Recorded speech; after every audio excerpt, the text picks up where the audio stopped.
Hello there, everyone. Welcome to Whisper Zone. I am your storyteller, and I'm here to guide you tonight.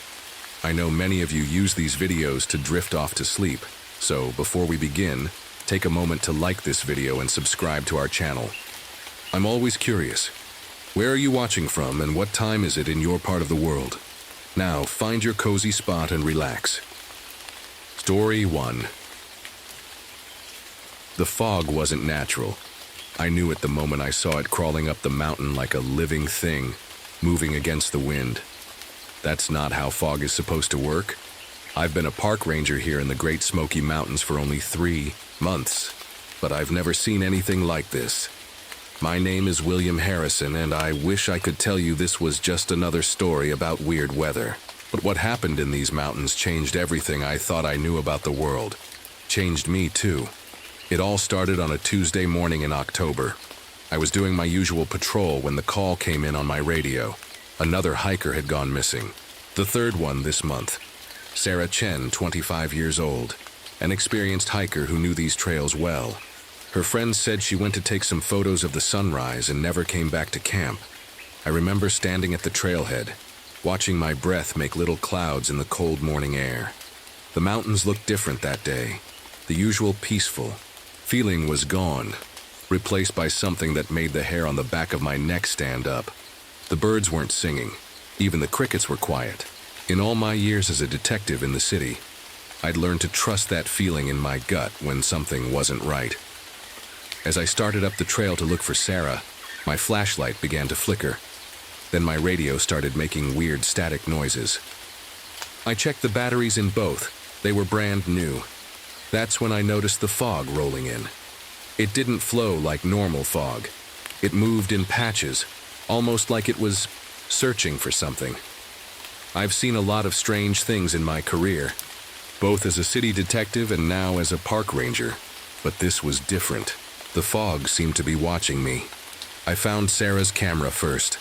It was sitting in the middle of the trail, perfectly placed, like someone had carefully set it there. Not dropped, not thrown, placed. Next to it was a neat circle of pine cones, too perfect to be natural. My hands were shaking as I picked up the camera. When I checked the last photos taken, my blood ran cold. The final image showed a figure in the fog, but it wasn't human. Not completely. Its shape kept changing as I looked at it, like when you stare at clouds and see different things. That's when I heard the scream. It sounded like Sarah, but also like a mountain lion, and somehow like both at the same time. The fog grew thicker, and the air felt heavy with something I can't explain. My radio crackled to life, and through the static I heard a voice that sounded exactly like my old partner Mike, which was impossible because Mike died in the line of duty 2 years ago. Knew right then that whatever was happening in these mountains was beyond anything I'd been trained for. But I had no idea that this was just the beginning of the strangest and scariest case of my life. Looking back now, I should have run, should have called for backup, should have done anything except what I did next. But when you hear you're dead, partner's voice calling for help, logic kind of goes out the window. I should probably tell you why someone like me, a city detective, ended up becoming a park ranger in the middle of nowhere. It's not the kind of career change most people make, but after what happened to Mike, the city felt like it was choking me. Mike and I had been partners for 8 years. We weren't just colleagues, we were best friends. That night, during what should have been a simple robbery investigation, everything went wrong. I was checking the back of the building while Mike took the front. I heard the shots, 3 of them, but by the time I got there, well, some memories never fade, no matter how much you want them to. After that, I couldn't sleep, couldn't focus. Every street corner in the city reminded me of some case Mike and I had worked. Every coffee shop held memories of our morning meetings. The police department tried to help. They sent me to talk to Dr. Wright, a psychiatrist who specialized in helping officers deal with trauma. He was good at his job, but sometimes talking isn't enough. That's when I saw the job posting for a park ranger position in the Great Smoky Mountains. I'd always loved the outdoors, and the idea of trading sirens for bird songs seemed like exactly what I needed. Plus, my background in forensics and investigation made me a good fit for search and rescue operations. The first 2 months were like therapy. The mountains have a way of making your problems feel smaller. I spent my days learning the trails, studying local wildlife, and helping lost hikers find their way back to the parking lots. Simple stuff. Good stuff. I even started getting interested in the local folklore. Thomas Bear Walker, one of the Cherokee elders in the area, would sometimes share stories about the mountains. He'd tell me about ancient spirits and sacred places, things I didn't really believe but liked hearing about. Now I wish I'd listened more carefully. But everything changed when the fog started appearing. At first it was easy to brush off as weird weather. Then hikers began disappearing. Not getting lost. Actually disappearing. No tracks, no evidence. Nothing that made sense to my detective brain. I started keeping a journal of strange things I noticed. Electronics dying for no reason.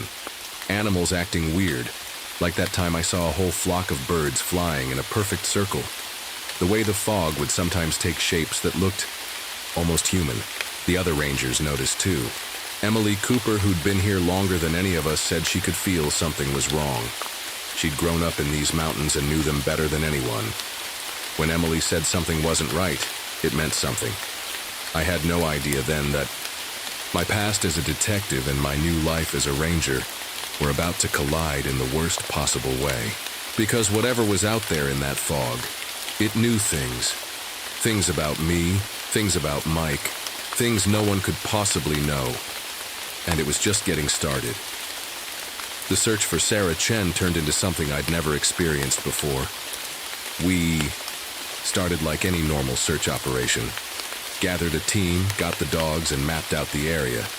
But everything felt wrong from the start. First, the search dogs wouldn't work. These were highly trained animals that had helped find dozens of lost hikers before. But that day, they just sat down and whined, refusing to move forward. Some of them even tried to run away from the trail. I'd never seen anything like it. The animals know, Emily said, standing next to me. They've been acting strange for weeks now.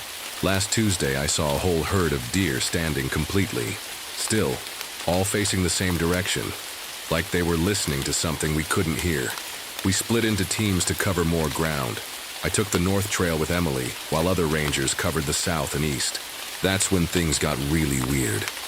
We found Sarah's belongings scattered along the trail, but not like you'd expect if someone had dropped them while running or had been attacked. Her water bottle was standing upright in the middle of the path. Her backpack was hanging perfectly centered on a tree branch. Her hiking boots were placed side by side, like someone had carefully set them there. Nobody who's lost or in danger takes the time to arrange their things like that. Then we started finding the footprints. They didn't make any sense. They'd start as human footprints, normal hiking boot tracks, but then they'd change. Right in the middle of a clear track, the print would shift into something else. Sometimes looking like a bear, sometimes like a wolf, sometimes like nothing I'd ever seen before. Emily saw it too, so I knew I wasn't imagining things. Our radios kept acting up. We'd hear voices through the static, voices of people we knew weren't there. I heard Mike again, clearer this time. Emily heard her dad, who'd passed away last year. The voices would call our names, ask for help, tell us to come deeper into the woods. Around noon, the fog rolled in again. But this time I saw something in it that I'll never forget. We were checking a small clearing when I noticed a dark shape moving through the mist. At first, I thought it was another ranger, but when I called out, the figure turned. It looked like Sarah, exactly like her photo from the missing persons report. I started walking toward her, but Emily grabbed my arm. "That's not her," Emily whispered, her voice shaking. "Look at its feet." I looked down. The figure that looked like Sarah wasn't touching the ground. It was floating, just an inch or two above the grass. And as we watched, its shape began to change, like someone was molding clay. The face stayed Sarah's, but the body stretched and twisted in ways that weren't possible. I pulled out my phone to take a picture, but as soon as I raised it, the screen went black. When I looked back up, the figure was gone. But in the place where it had been standing, We found a perfect circle of Sarah's photos, spread out like a fan. Each photo showed the same thing, that strange, shifting figure in the fog getting closer in each shot. Emily picked up one of the photos and turned it over. On the back, written in handwriting that looked exactly like mine, were the words, "Remember Mike?" That's when we heard the scream again. But this time it wasn't just Sarah's voice. It was Mike's too, both screaming together, coming from all directions at once. The fog grew so thick I could barely see Emily standing right next to me. "We need to get out of here," Emily said, but her voice sounded different. When I turned to look at her, she was staring at me with an expression I'd never seen before. "Something's watching us," she whispered. "Something that knows everything about us. And it's not just watching anymore, it's hunting." She was right. We were no longer the ones doing the searching. We had become the ones being searched for. Emily and I made it back to the ranger station, but we knew we needed help. This was bigger than anything we'd dealt with before. That's when Dr. Wright, my old psychiatrist from the city, showed up unexpectedly at our door. He said he'd been tracking similar stories across the country. People seeing things in the fog, electronics going crazy, and hikers vanishing without a trace. "I don't think you're crazy, William," he said, setting up his laptop on our meeting room table. "Look at this." He showed us videos from other parks, fog moving against the wind just like ours, strange shapes caught on trail cameras, voice recordings that made my skin crawl. Emily leaned forward, her face pale. "It's happening everywhere?" "No," Dr. Wright said quietly. "It started here, in these mountains. The other cases, they're like echoes. But this is where it began. That's when Thomas Bear Walker walked in. I'd never seen the old Cherokee man look so worried before." He took one look at Dr. Wright's videos and shook his head. "You should not have recorded those," he said. "It sees through cameras. It learns from them. Every picture you take, every video you record, you're teaching it about us." I thought about Sarah's camera and the photos we'd found. "What exactly is it, Thomas?" He sat down heavily in one of our chairs. "My grandmother used to tell stories about a being that lived in these mountains, a skinwalker, but not like the ones from regular stories. This one was different, special. It didn't just copy shapes, it copied memories, thoughts. It could reach into your mind and become the things you feared, or the things you loved." Dr. Wright was typing everything down, fascinated. "A psychic skinwalker? That's unprecedented encrypted research." "This isn't research," Thomas snapped. "This is survival. It's awake now, and it's hungry. Not for food, for memories, for emotions, for the stories in our heads." As if to prove his point, all the lights in the station flickered. My phone buzzed in my pocket. When I looked at it, I had a text from Mike's old number, which had been disconnected 2 years ago. It was a picture of all of us sitting in that exact room, taken from the corner behind me. I turned around, but nothing was there. Emily's radio crackled. "Help, please." It was Sarah Chen's voice, but mixed with other voices we knew. My voice, Mike's voice, Emily's father's voice. Thomas pulled out a small leather bag from his pocket. "Protective charms," he said, handing them out. "My grandmother made these. They won't stop it, but they'll help you see through its tricks."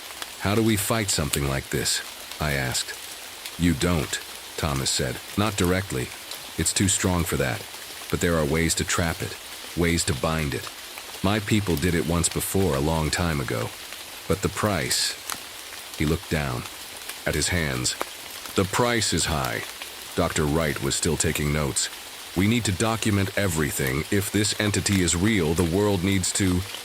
"The world isn't ready," Emily cut in. "Look what happened to Sarah. Look what's happening to us. We need to stop this thing before it gets stronger." The lights flickered again. In the brief darkness, I saw something move in the corner of the room. When the lights came back, Dr. Wright's laptop was closed. When he opened it, every video file was corrupted. But on the screen was a new text document with just 2 words written over and over. "My turn, my turn, my turn, my turn, my turn." Thomas grabbed his charm bag tighter. It's learning faster than I thought. We don't have much time. Time for what? I asked. Before he could answer, we heard screaming from outside. Real screaming this time, other rangers calling for help. Emily ran to the window and froze. "The fog," she whispered. "It's everywhere, and there's something moving in it, something big." We all saw it then, shapes in the fog, dozens of them, and each one looked like someone we'd lost, someone we loved, someone it had taken from our memories. The hunt wasn't just beginning anymore. It was here. Everything happened fast after that. The fog rolled against our windows like waves, and shapes kept moving through it, sometimes looking like people, sometimes like animals, sometimes like things I can't even describe. We could hear voices calling from every direction, each one belonging to someone we knew. "We need to get to higher ground," Thomas said, pulling emergency supplies from our storage closet. The old fire tower. My grandmother's stories say it was built on sacred ground. The creature isn't as strong there. Dr. Wright was still trying to save his research files. "This is impossible. The files aren't just corrupted, they're changing. Look." He turned his laptop around. The videos of the fog were different now. Instead of the original recordings, they showed all of us sitting in this room, from angles that didn't make sense, like something had been watching us the whole time. "Leave it," Emily ordered, grabbing emergency radios and flashlights. "Thomas is right. We need to move. Now." That's when we heard the first scream from outside. One of our rangers, Kevin, was running toward the station, but something was wrong with the way he moved. His feet weren't quite touching the ground, and his face kept changing. "Don't let him in!" Thomas shouted, but it was too late. The door burst open and Kevin stumbled inside. Except it wasn't really Kevin anymore. "Help me," it said, using Kevin's voice, then Mike's voice, then Sarah's. Its face shifted between them all like a TV changing channels. Black mist leaked from its eyes and mouth. I grabbed Emily's arm and pulled her back. Thomas threw something from his leather bag, some kind of powder that filled the air with a smell like burning leaves. The thing that looked like Kevin hissed and backed away, its shape melting like wax. "Run!" Thomas yelled. "To the fire tower, don't look back." We ran. The fog was so thick I could barely see 10 feet ahead. Shapes moved on either side of us, sometimes looking like trees, sometimes like people. Our flashlights didn't help much. The beams seemed to bend in wrong directions. Dr. Wright kept stumbling, trying to film everything on his phone. "The world needs to see this. We need proof." "The world needs us alive," Emily shouted back. That's when we heard it, a sound like 1,000 whispers all at once. The fog swirled around us, and suddenly I couldn't tell which way was which. Every direction looked the same. Every tree looked like it was moving. "Hold hands," Thomas called out. "Don't let go. It tries to separate people." I grabbed Emily's hand on one side and Dr. Wright's on the other. Thomas led the way, throwing more of his powder whenever the fog got too thick. But something was following us. We could hear it moving through the trees, sometimes sounding like footsteps, sometimes like wings, sometimes like something dragging itself along the ground. Dr. Wright's hand suddenly felt cold. When I looked over, my heart stopped. He was still there, still holding my hand, but his face was wrong, empty, like someone had erased all his features. "Don't look at him," Thomas shouted. "It's trying to trick us. The real Dr. Wright is right there." He pointed to our left, where another Dr. Wright was stumbling through the trees, calling for help. But then I saw a third Dr. Wright, and a fourth. Soon we were surrounded by copies, all looking exactly like him, all calling out in his voice. The one holding my hand squeezed tighter, its skin feeling more like cold rubber than flesh. Emily pulled out one of Thomas's charms and held it up. The light from it was small but bright, and in that light I could see the truth. The real Dr. Wright was lying on the ground behind us, unconscious but breathing. All the copies were just shadows, pieces of fog shaped like him. The thing holding. My hand let go, its shape melting away into black mist. The copies all around us started to melt too, their faces running like candle wax, their voices turning into that horrible whisper sound. We got Dr. Wright up and kept running. The fire tower was close now. We could see its shape rising above the trees. But the fog was getting thicker and the whispers were getting louder. Things moved in the darkness around us, wearing the faces of everyone we'd ever known. "It's trying to stop us," Thomas gasped. "It knows what we're going to do." "What are we going to do?" I asked, helping Dr. Wright stay on his feet. "Something my grandmother taught me. A ritual, but..." He looked at each of us with sad eyes. "There's a price, there's always a price." Emily gripped her charm tighter.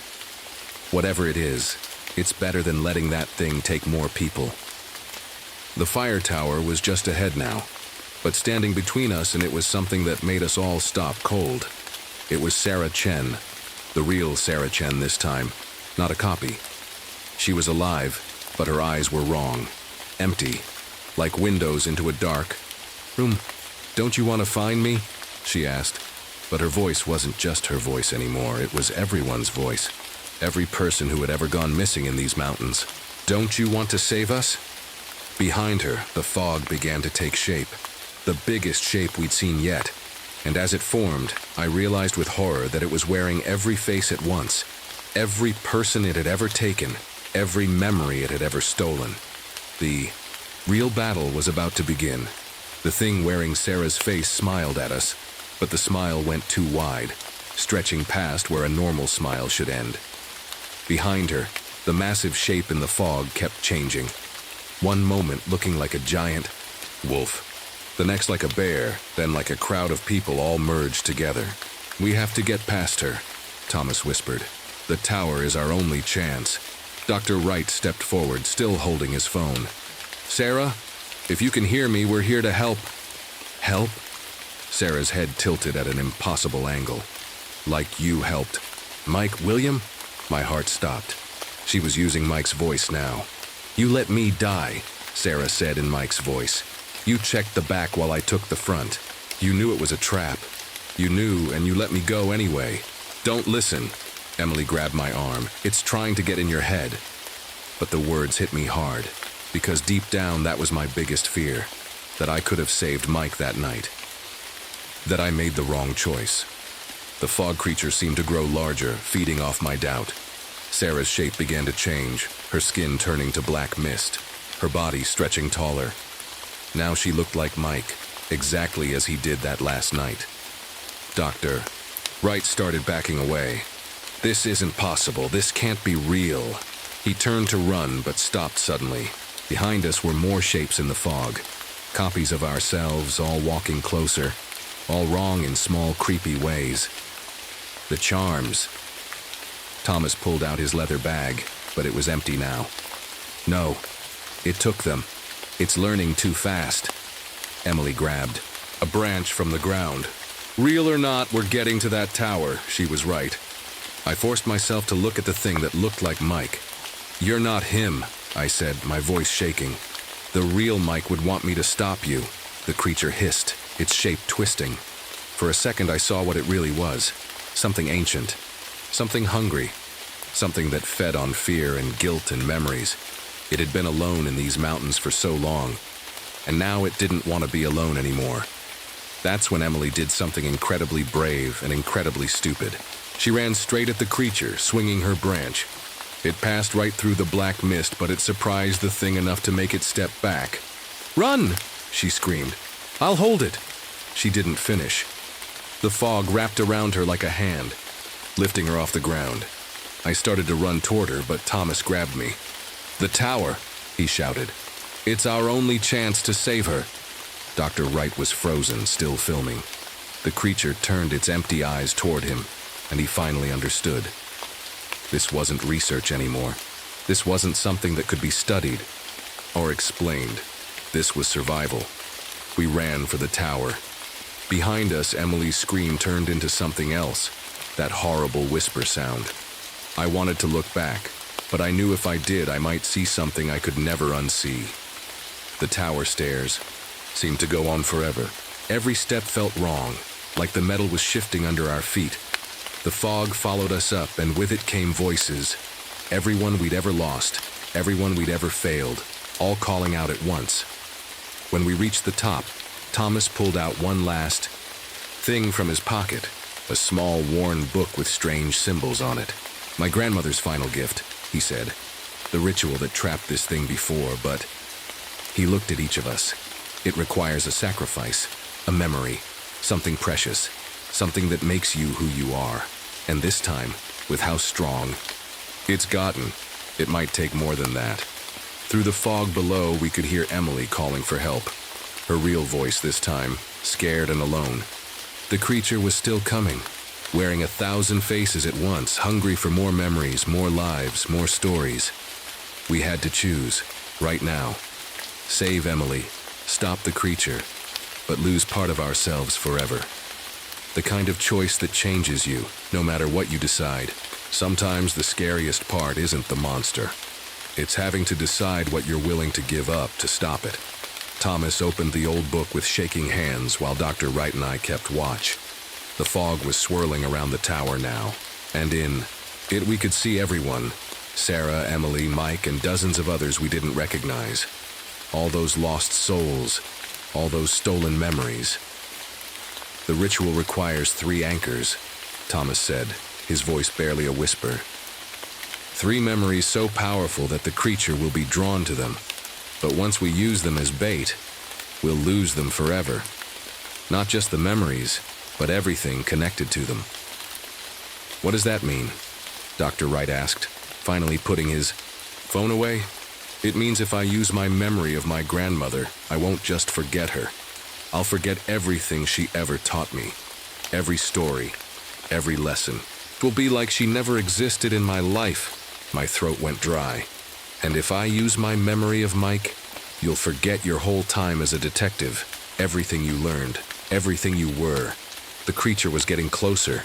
We could hear Emily's voice clearly now, calling for help from somewhere in the fog below. Time was running out.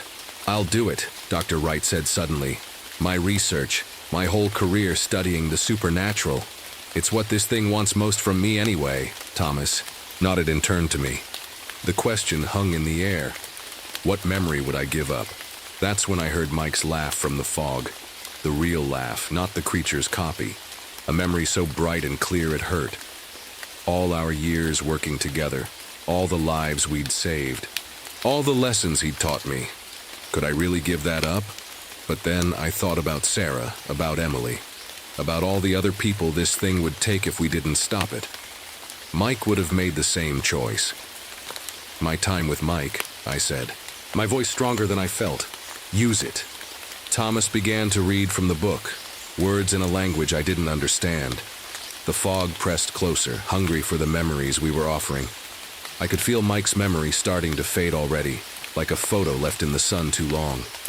Dr. Wright gasped as his knowledge began to disappear, all his years of research flowing away like water. Thomas's hands shook as his grandmother's face began to blur in his mind.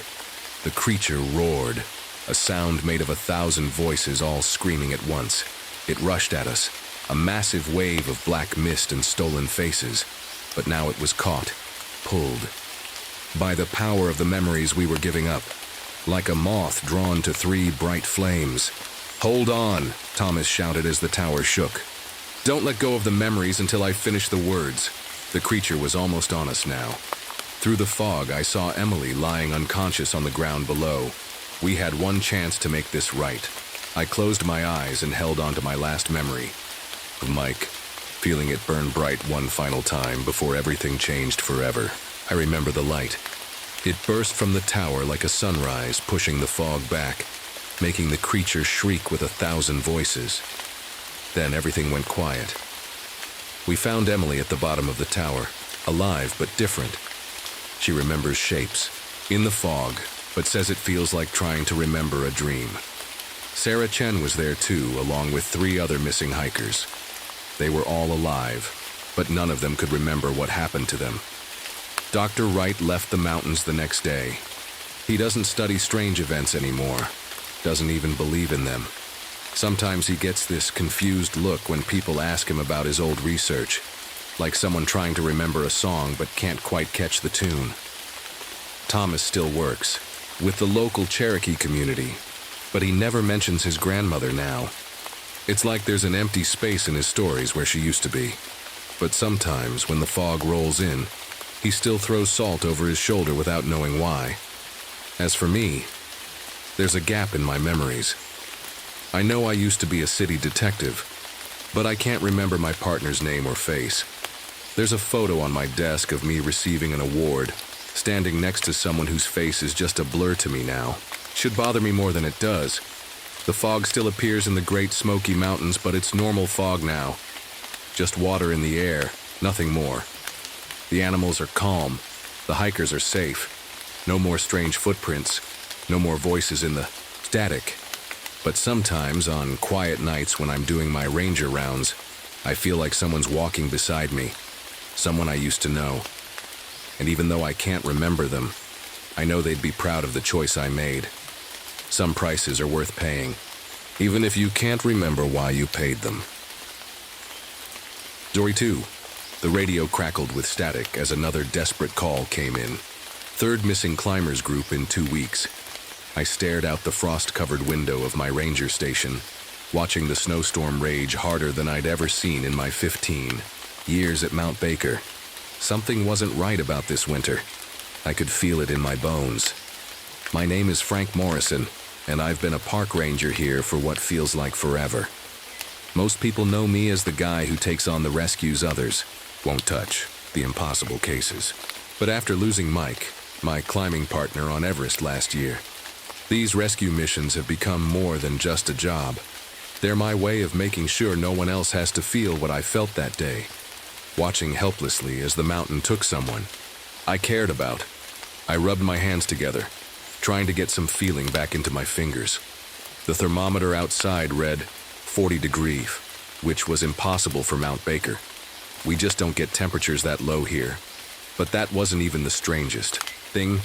The ice formations I'd seen on my last patrol, they were all wrong. Ice doesn't grow upward in perfect spirals, and it definitely doesn't form overnight into shapes that look almost like hands. The lights flickered again, and through my window, I saw something that made my breath catch. The northern lights danced across the sky, painting it in sheets of green and purple. Beautiful, except we're way too far south to see the aurora borealis. I'd learned about signs like these from my grandmother, who used to tell me stories passed down through our Salish ancestors. Signs that something ancient was stirring. I grabbed my gear and heavy winter coat, checking my satellite phone one more time. The missing climber's last known location was near the North Face, an area where all our equipment had been acting strange lately. Compasses spinning wildly, radio signals dying, GPS devices showing impossible coordinates. Even the wildlife seemed to know something was wrong. In the past week, I'd seen entire herds of deer and elk rushing down the mountain like they were running from something. As I stepped outside into the biting cold, the wind carried a sound I'd never heard before, like ice cracking, but with an almost musical tone to it. My grandmother would have called it a spirit song. The rational part of my mind, the part shaped by years of mountain rescue training, said there had to be a logical explanation. But as I looked up at the twilight sky and saw those impossible lights dancing above the peak, I couldn't shake the feeling that I was about to find out why everything on my mountain had gone wrong. I pulled my scarf tighter and started walking. Whatever was happening up there, those climbers needed help. And after losing my marriage last spring and Mike on Everest, this mountain and these rescues were all I had left. I just didn't know then that this rescue mission would turn into something straight out of my grandmother's darkest stories. The wind picked up, carrying ice crystals that seemed to move against it, swirling in patterns that almost looked like faces. I clicked on my headlamp and started the long climb up. Something was waiting up there in the storm, and I had a terrible feeling I was about to find out what it was. The first thing I found was a backpack, half buried in the snow. Nothing too unusual about that, except the ice covering it was crystal, clear like glass. I'd never seen ice form like that in all my years on the mountain. When I tried to chip it away with my ice axe, the metal just bounced off without leaving a mark. My radio buzzed. "Frank, come in." It was Martinez, my deputy ranger. His voice sounded shaky. You need to see this. I'm about half a mile north of your position. I found Martinez standing over something in the snow. As I got closer, my headlamp revealed what looked like footprints, but they were all wrong. Too big, maybe twice the size of a normal boot print, and they went straight up a nearly vertical ice wall, as if whatever made them could just walk up the side of the mountain. That's not the worst part, Martinez said, pointing his light ahead. Follow them. We tracked the prints for about 10 minutes before we found her. A young woman, one of the missing climbers, sitting perfectly still in the snow. She wasn't buried or knocked over, just sitting there, staring ahead. The weird thing was she wasn't shivering. At these temperatures, she should have been shaking uncontrollably. Miss, I called out, approaching slowly. I'm Ranger Morrison. We're here to help. When she turned to look at us, I nearly stumbled. Backward. Her eyes were clouded over with a white film like cataracts, but somehow they still moved to follow us. Her skin had a blue tint, and when I checked her pulse, her skin was ice cold.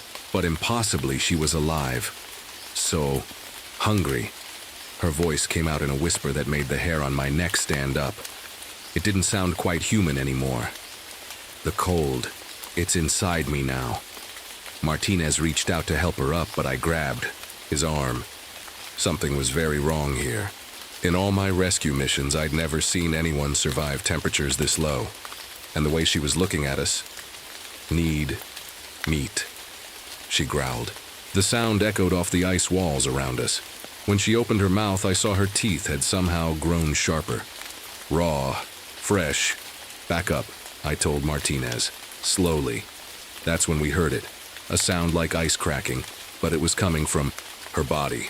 Her fingers were stretching, joints popping and reshaping. The white film in her eyes was spreading, covering them completely. Run! I yelled, shoving Martinez ahead of me. Behind us, the woman let out a scream that sounded like breaking glass. I didn't look back. I'd seen enough in those few seconds to know that whatever was happening to her wasn't something our first aid kits could fix. We made it back to my snowmobile, our breaths coming in ragged gasps. The aurora lights above had turned a deep blood red. As we sped back toward the ranger station, I couldn't get the image of those clouded eyes out of my head, or the way her body had started to change. What do we do? Martinez asked when we finally felt safe enough to stop. His hands were shaking as he pulled out his radio. Who do we even call for something like this? I thought about my grandmother's stories, about spirits that lived in the deepest cold, about things that could freeze a person's soul. I'd always thought they were just tales to keep kids from wandering too far in winter. Now, I wasn't so sure. First, I said, we warn everyone off the mountain. Then we call Dr. Hughes, the meteorologist who's been studying these weird weather patterns. And I hesitated, not wanting to sound crazy. We need to find William Strongbear. If anyone knows what we're dealing with, it'll be him. The wind picked up again, carrying that strange musical tone. But now it sounded almost like laughter. Back at the ranger station, Martinez wouldn't stop pacing. I couldn't blame him. What we'd seen out there didn't make any sense. Dr. Hughes arrived first, her research van covered in a strange layer of frost despite the heater running full blast. The temperatures are impossible, she said, spreading weather maps across my desk. It's like there's a cold spot following people around the mountain. Look at these patterns. Before she could explain more, a truck pulled up outside.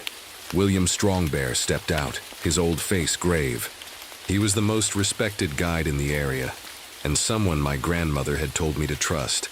One look at him, and I knew he'd been expecting this. You've seen it, haven't you? He asked as soon as he walked in. The hunger spirit, the Wendigo. Martinez laughed nervously. A spirit? Come on, there's gotta be a rational. The lights went out. In the sudden darkness, our breath came out in thick clouds. The temperature in the station dropped so fast the windows frosted over in seconds. My satellite phone screen showed 60 degrees before it died completely. Nobody move, William whispered. That's when we heard it. Footsteps on the roof. Heavy ones, like something big walking on two legs. Ice crystals started forming on the inside, of the windows spreading like frost fingers reaching into the room. The footsteps stopped right above us. Then came a sound I'll never forget, like wind howling through a frozen cave. but with words in it. Ancient words that somehow I understood, even though I'd never heard them before. They spoke of hunger, endless, terrible hunger. The emergency flares, I whispered to Martinez. Get them ready. A shape dropped past the window, tall, skeletal, with skin like blue ice. The radio on my desk crackled to life, but instead of static, it played what sounded like people screaming in a blizzard. The door handle started to turn. Fire, William said urgently. It hates fire. Light everything you can. Martinez fumbled with the flares while Dr. Hughes grabbed the emergency lantern. I reached for my lighter, but my hands were shaking so bad I could barely work it. The door burst open in a blast of Arctic air. What stood there? I still have trouble describing it.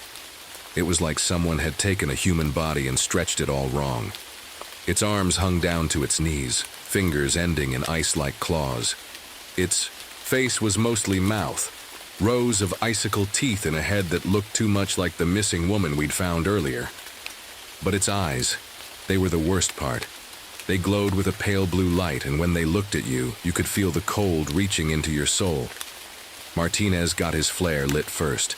The red light filled the room and the creature hissed, a sound like breaking icicles. It backed away from the light, its body moving in ways that bones shouldn't allow. The stories are true, William said, his voice shaking. It's not just killing people, it's changing them, making more of its kind. The creature retreated into the storm, but we could still hear it circling the station. The walls creaked as ice spread through them. We huddled around the flares, knowing they wouldn't last forever. What do we do? Dr. Hughes asked, her scientific certainty shaken by what she'd just seen. I looked at William. Tell us everything you know. How do we stop this thing? Outside, more footsteps joined the first set. The Wendigo wasn't alone anymore, and somehow I knew that the woman we'd found earlier was now out there too, transformed into something that used to be human. The wind carried.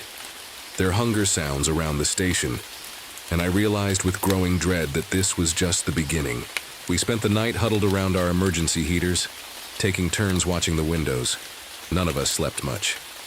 Every few hours we'd hear those heavy footsteps in the snow outside, or catch a glimpse of those glowing blue eyes in the darkness. When morning came, Dr. Hughes spread out her research notes on the kitchen table.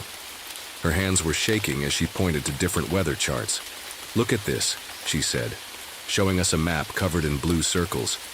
Each circle shows where the temperature dropped below normal. They make a pattern like something's been moving across the mountain, getting stronger each time. William nodded slowly. The Wendigo feeds on more than just flesh. It feeds on warmth, on life itself. Each victim makes it stronger. That's impossible, Martinez said, but his voice didn't sound so sure anymore. Not after what we'd seen last night. I've got ice core samples from the glacier, Dr. Hughes continued. They show something strange. Every 100 years or so, there's a layer of ice that's different, colder than should be possible. The last one was exactly 100 years ago. My grandfather told me about that winter, William said quietly. 7 people went missing. They found 2 of them walking around in the snow, talking in languages nobody knew. Their skin was blue, and their eyes... He didn't need to finish. We'd all seen those eyes now. I pulled out my map of the mountain. The missing climbers were all last seen in this area. I circled a spot near the north face. And look, there's an old cave system. There, if that thing's keeping anyone alive, that's where they'd be. You're not thinking of going after it? Martinez asked. We have to. I started gathering supplies, flares, emergency heaters, anything that could make heat or fire. There might still be people alive up there, and if we don't stop this thing now, it's only going to get stronger. William reached into his truck and pulled out an old leather bag. Inside were things I recognized from my grandmother's stories. Sacred herbs, special stones, things meant to fight evil spirits. These might help, he said. But the strongest weapon against a Wendigo is fire. Not just any fire. It has to be hot enough to melt the ice inside it, where its heart used to be. Dr. Hughes looked up from her computer. I might have an idea about that. The research station has some magnesium flares. They burn hot enough to melt steel. They're meant for emergency signals, but get them, I said. Get everything that burns. Martinez, radio the state police. Tell them the mountain is off limits due to dangerous weather conditions. We can't risk anyone else coming up here. As we gathered our gear, I noticed the temperature dropping again. Ice crystals were forming on the inside of the windows, making strange patterns that almost looked like words. One more thing, William said, his face serious. If any of us start feeling strange, hungry in a way that food can't fix, or cold in a way that warmth can't help, the others have to. He didn't finish, but we all understood. Martinez checked his watch. Sun sets in 6 hours. Then we better move fast, I said, checking my flare gun. Because I have a feeling these things are a lot stronger in the dark. Outside, the wind had picked up again, carrying that horrible singing sound. But now it seemed to be calling to us, drawing us up the mountain. Somewhere up there, in the ice and snow, people needed our help, even if they weren't exactly people anymore. The climb up the mountain was harder than any rescue mission I'd ever done. The cold seemed to fight us with every step, and the wind kept changing direction like it was trying to push us back. But what happened next made the cold feel like nothing. We were about halfway to the caves when Martinez stopped suddenly. I don't feel right, he said, his voice shaking. Something's wrong. I turned back to look at him and my heart sank. There was frost forming on his eyebrows, even though he was wearing his warmest gear. But worse than that was the look in his eyes. They were starting to cloud over with that familiar white film. No, he whispered, looking at his hands. No, no, no. Paul, I said softly, using his first name. How long have you been feeling strange? Since we found that woman. His breath was coming out in clouds that were too thick, too white. I thought it was just the cold, but I'm so hungry, Frank. So hungry it hurts.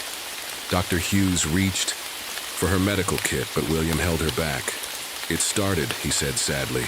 The Wendigo's touch, it's changing him. There has to be something we can do. I grabbed Martinez's shoulders.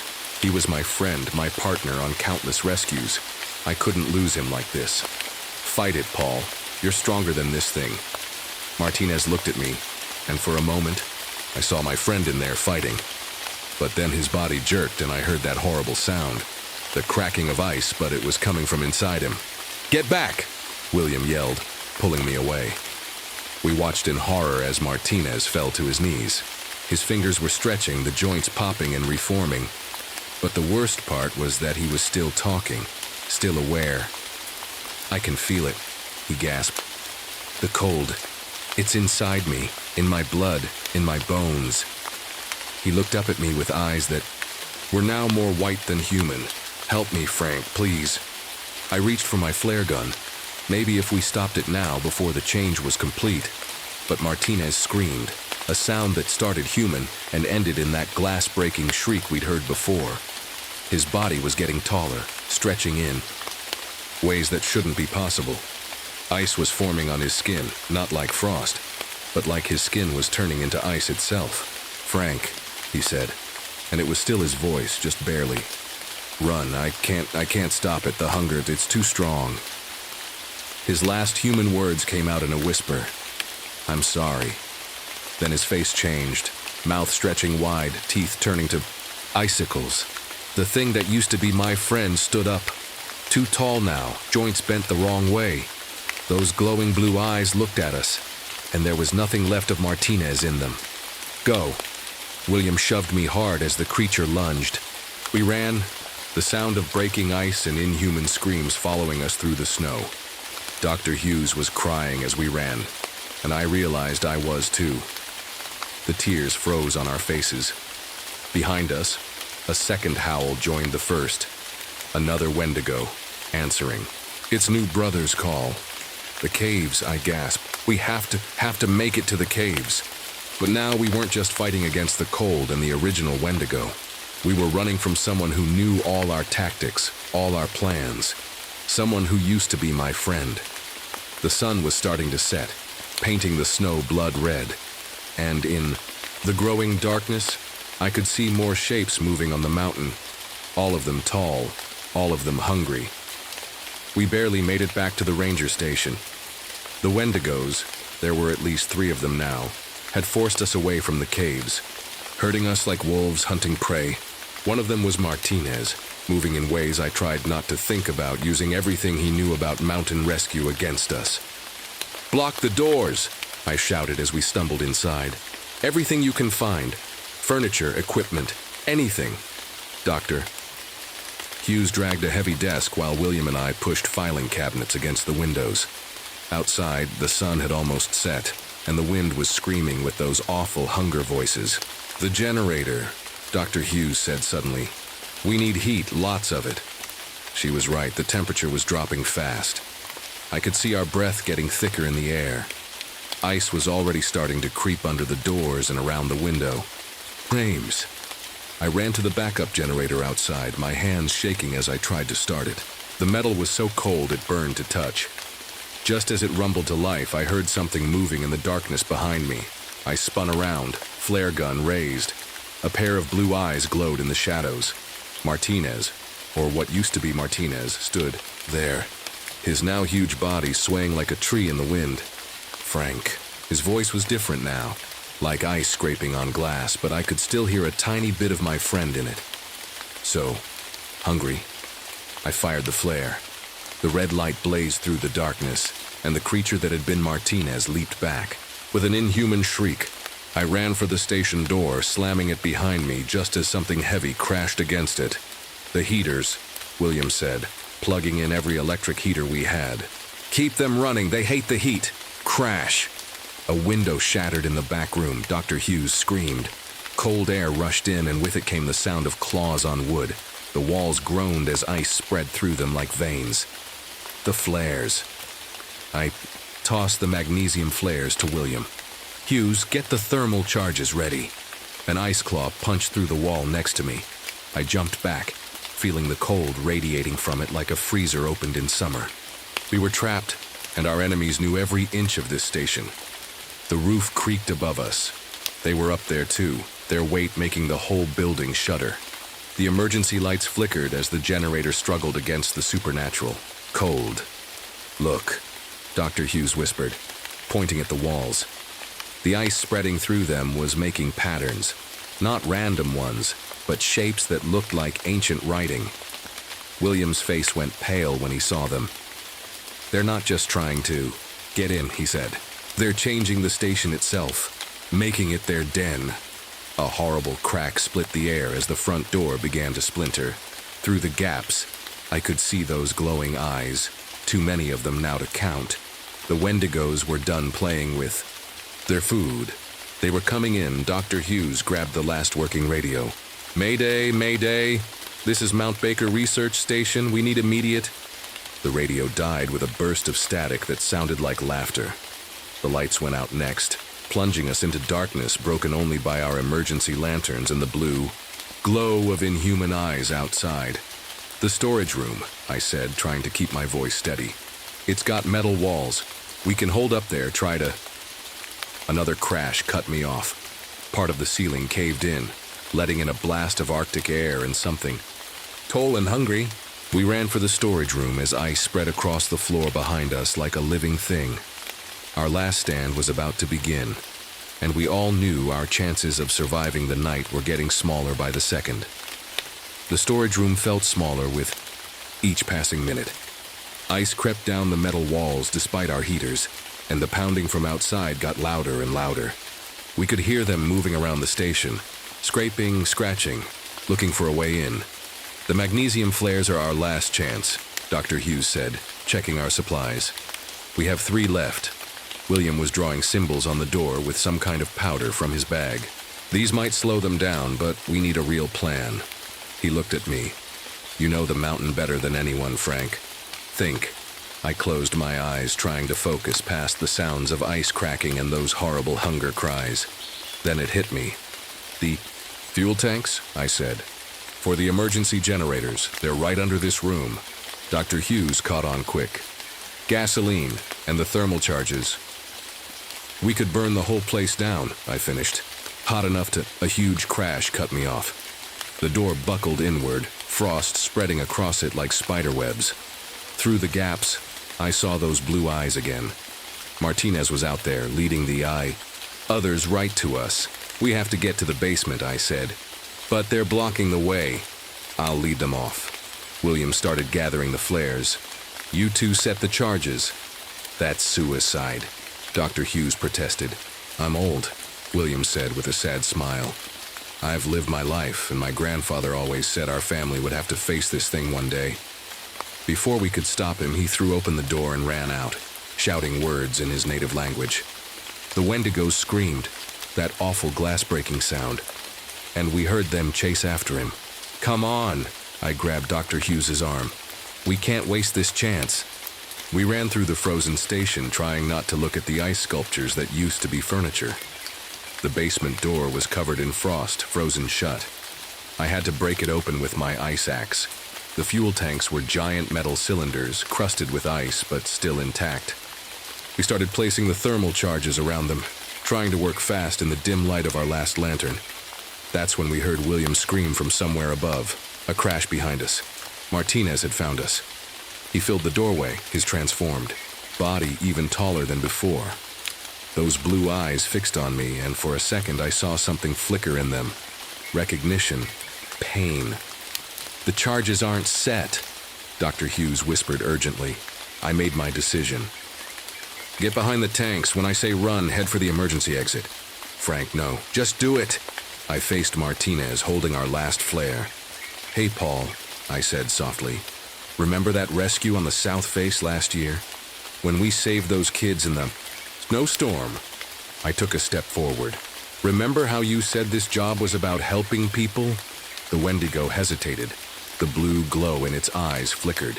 I know you're still in there somewhere, I continued. And I know you'd want me to stop this, to stop you from hurting anyone else. It made a sound. Not quite a roar. Not quite a word.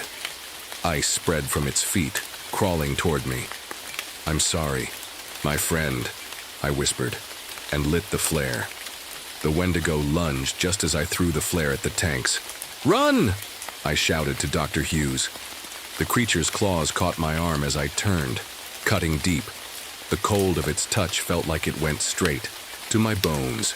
Everything next happened in a blur of fire and ice. The explosion threw me against the wall. Through the flames, I saw the Wendigo that used to be Martinez stagger back, its ice body starting to melt. Its scream was almost human again. The fire spread fast, fueled by the gasoline. More screams came from upstairs as the other Wendigos felt the heat. The station groaned and cracked as ice and fire fought for control. The last thing I remember before passing out was Dr. Hughes pulling me toward the exit, and the sound of inhuman voices crying out in the inferno behind us. I woke, up in the hospital 3 days later. The doctors said I was lucky to keep my fingers, though the frostbite left some scars. But it wasn't the physical scars that kept me awake at night. It was the memories. Dr. Hughes made it out too. She was in the room when I woke up, her arm in a cast, but otherwise okay. The first thing she said was, they didn't find William's body. The rescue teams found the station completely destroyed. The official report called it a structural fire caused by extreme weather conditions. They found 4 bodies in the ruins, all frozen solid despite the fire. But they couldn't explain why the bodies were so strangely shaped, or why they melted away completely when they tried to move them. What do we tell people? Dr. Hughes asked one evening, sitting by my hospital bed. She'd been studying the weather data from that night, trying to make sense of it all. About Martinez? About everything? Nothing, I said. Nobody would believe us anyway. I looked out the window at the mountain in the distance. But we keep watching. Keep others away from that part of the mountain. They offered me a transfer to Yosemite after I recovered. A promotion, better pay, warmer weather. I took it.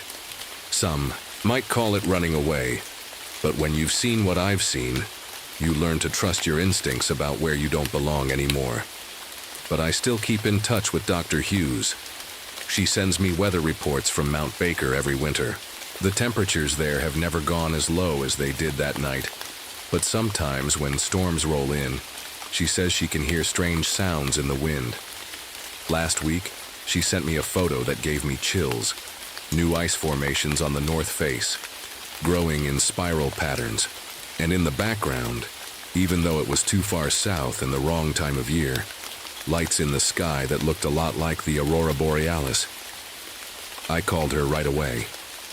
"Get everyone off that mountain," I said. "Now." Because the worst part isn't the memories of what happened. It's knowing that somewhere up there, in the deepest caves and darkest corners of Mount Baker, something is sleeping. Something that wakes up every 100 years, hungry for warmth and life. And somewhere in those caves might be what's left of my friend Martinez, and William too, frozen in the endless cold, waiting for the next time the hunger wakes up. I look at my scarred hands, sometimes, feeling the deep cold that never quite went away, and I remember Martinez's last human words, "I'm sorry." I hope that wherever he is now, he knows I'm sorry too. Sorry I couldn't save him. Sorry I had to end it the way I did. Dr. Hughes asked me once if I thought it was really over. I told her the truth. Nothing that ancient and powerful ever really ends. You just hope you're not around for the next time it wakes up. But sometimes on the coldest nights, when the wind makes strange singing sounds and my old frost scars ache, I wonder if a part of that hunger is still inside me, past, and be those ice-cold claws. And I wonder if, 100 years from now, someone else will have to face what we faced on that frozen mountain. Until then, I stay in the warmth of California, far from Mount Baker and its ancient secrets. But I never go out in the snow anymore, and I always keep a flare gun close by, just in case. I still wake up screaming some nights, my sheets soaked with sweat. The doctors say I'm suffering from PTSD, but they don't understand. They can't understand. How could they? They weren't there in Mammoth Cave that day. They didn't see what I saw. They didn't hear what I heard. And most importantly, they didn't feel what I felt. That thing crawling inside my mind. My name is Michael Donovan, and I'm a park ranger at Mammoth Cave National Park in Kentucky. Well, I was. After what happened last summer, I'm not sure what I am anymore. It started with the tremors, small ones at first, barely noticeable unless you were paying attention. But I always pay attention to the cave. 20 years of cave rescue work teaches you that. The tourists didn't notice anything wrong that Tuesday morning, but I did. The vibrations felt different, wrong, like the cave itself was shivering. I remember standing at the main entrance, watching the morning tour group gather. The cool air flowing from the cave mouth carried a strange smell, something metallic, like old pennies mixed with wet stone. That's when Jimmy, one of our junior rangers, came running up to me, out of breath and pale as a ghost. "Mike! Mike!" He was panting hard. "The Wilson group, they're missing." The Wilson group. 4 experienced spelunkers who'd gone in yesterday for a routine mapping expedition of the lower tunnels. They should have been out hours ago. "How long?" I asked, already reaching for my radio. Nobody's heard from them since their last check-in at 8 p.m. yesterday.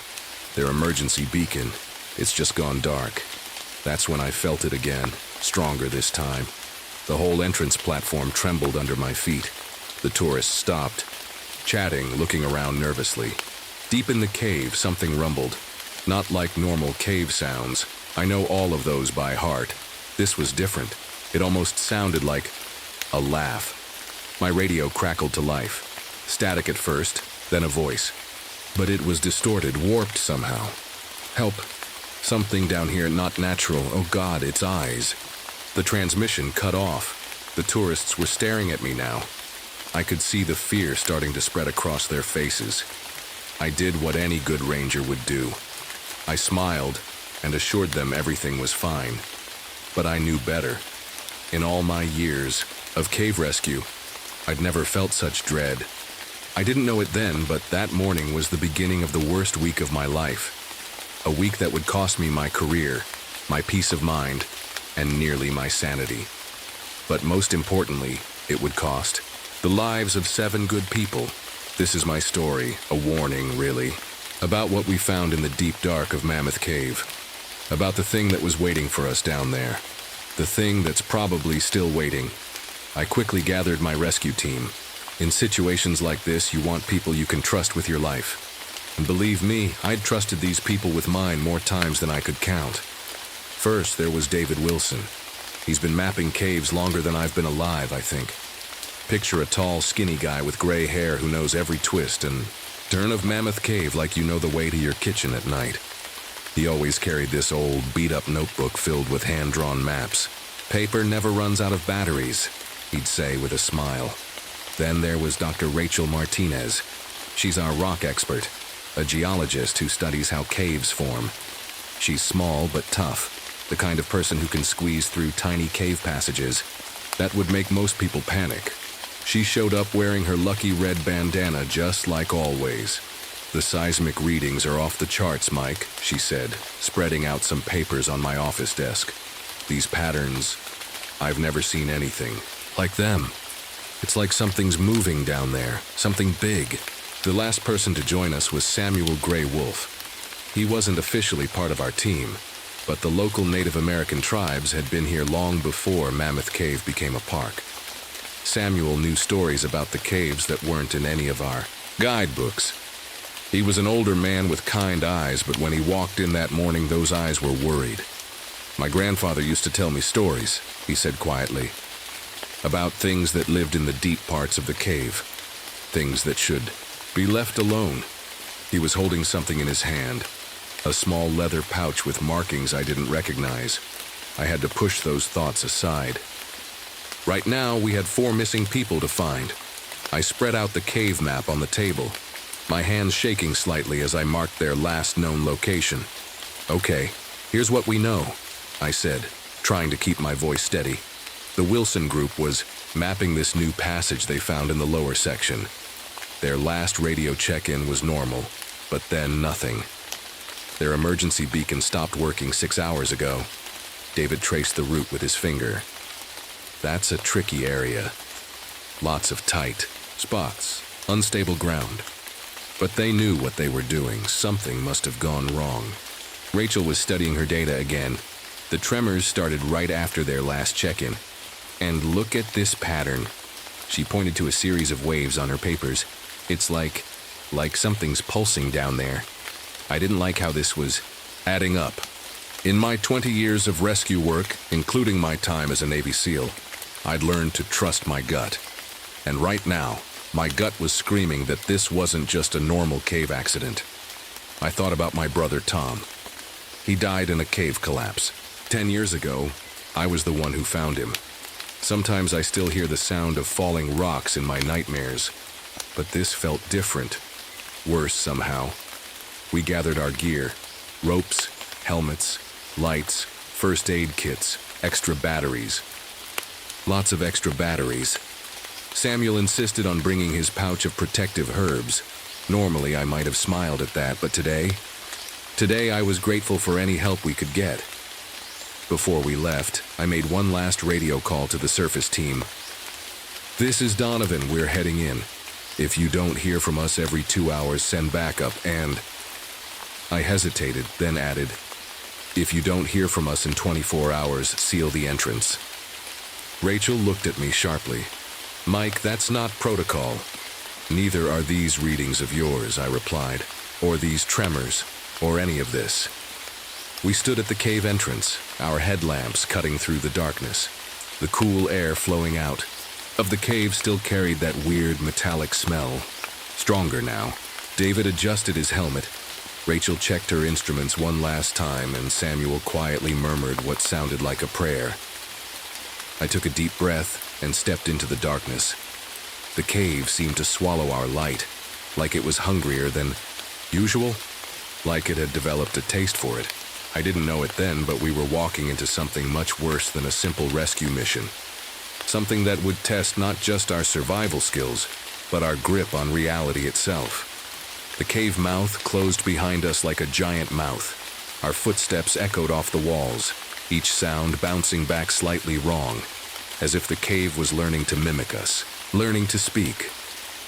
We were in its world now, and it was waiting for us. The first hour underground was normal enough. We followed the main tunnel down, our headlamps lighting up the familiar limestone walls.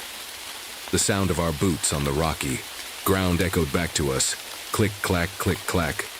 But then the echoes started coming back wrong, click, clack, click. Something else. Did you hear that? Rachel whispered, stopping suddenly. We all froze. In cave rescue, you learn to listen. Really listen, past the dripping water, past the soft whisper of air moving through stone. There was something else now. A sound like fingernails scratching on a chalkboard, but deeper. It came from everywhere and nowhere at once. Probably just bats, David said, but his voice shook a little. We all knew it wasn't bats. We found the first sign something was wrong about 2 hours in. It was one of the missing group's backpacks, lying in the middle of the path. Nothing strange about finding lost gear in a cave except the straps, Samuel said quietly, picking it up. Look how they're cut, clean like with a knife. But who would do that and why? Inside the backpack, everything was normal. Extra batteries, energy bars, water bottle.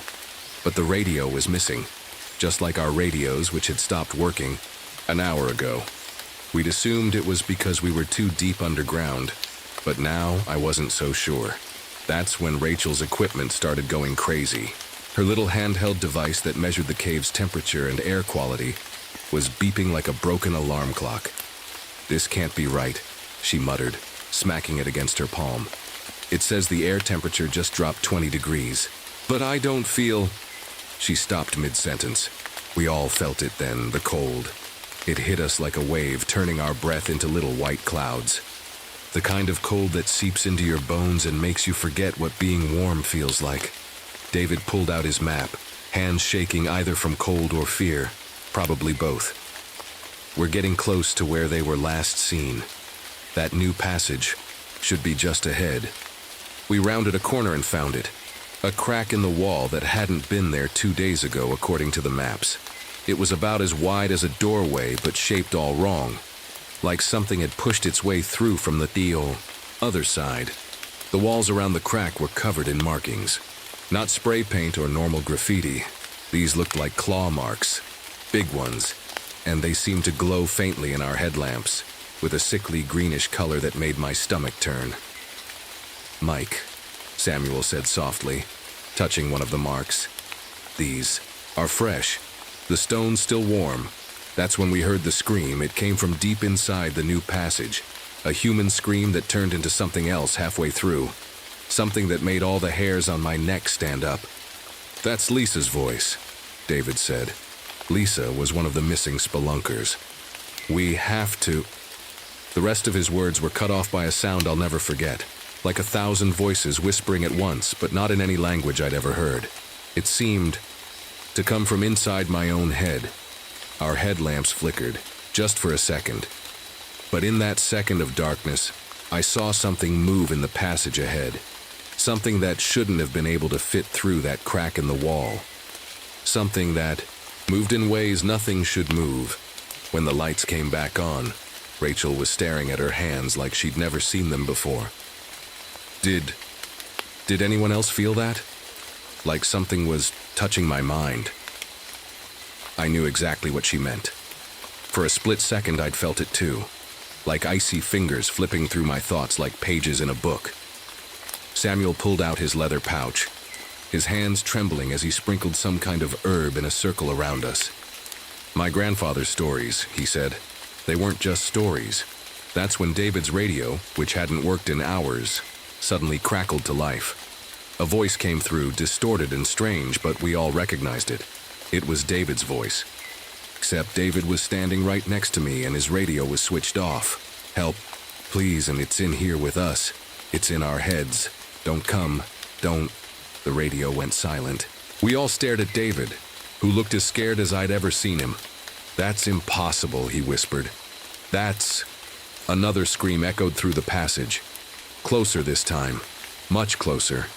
And with it came that cold again, and that feeling of something pushing against our minds, trying to get in.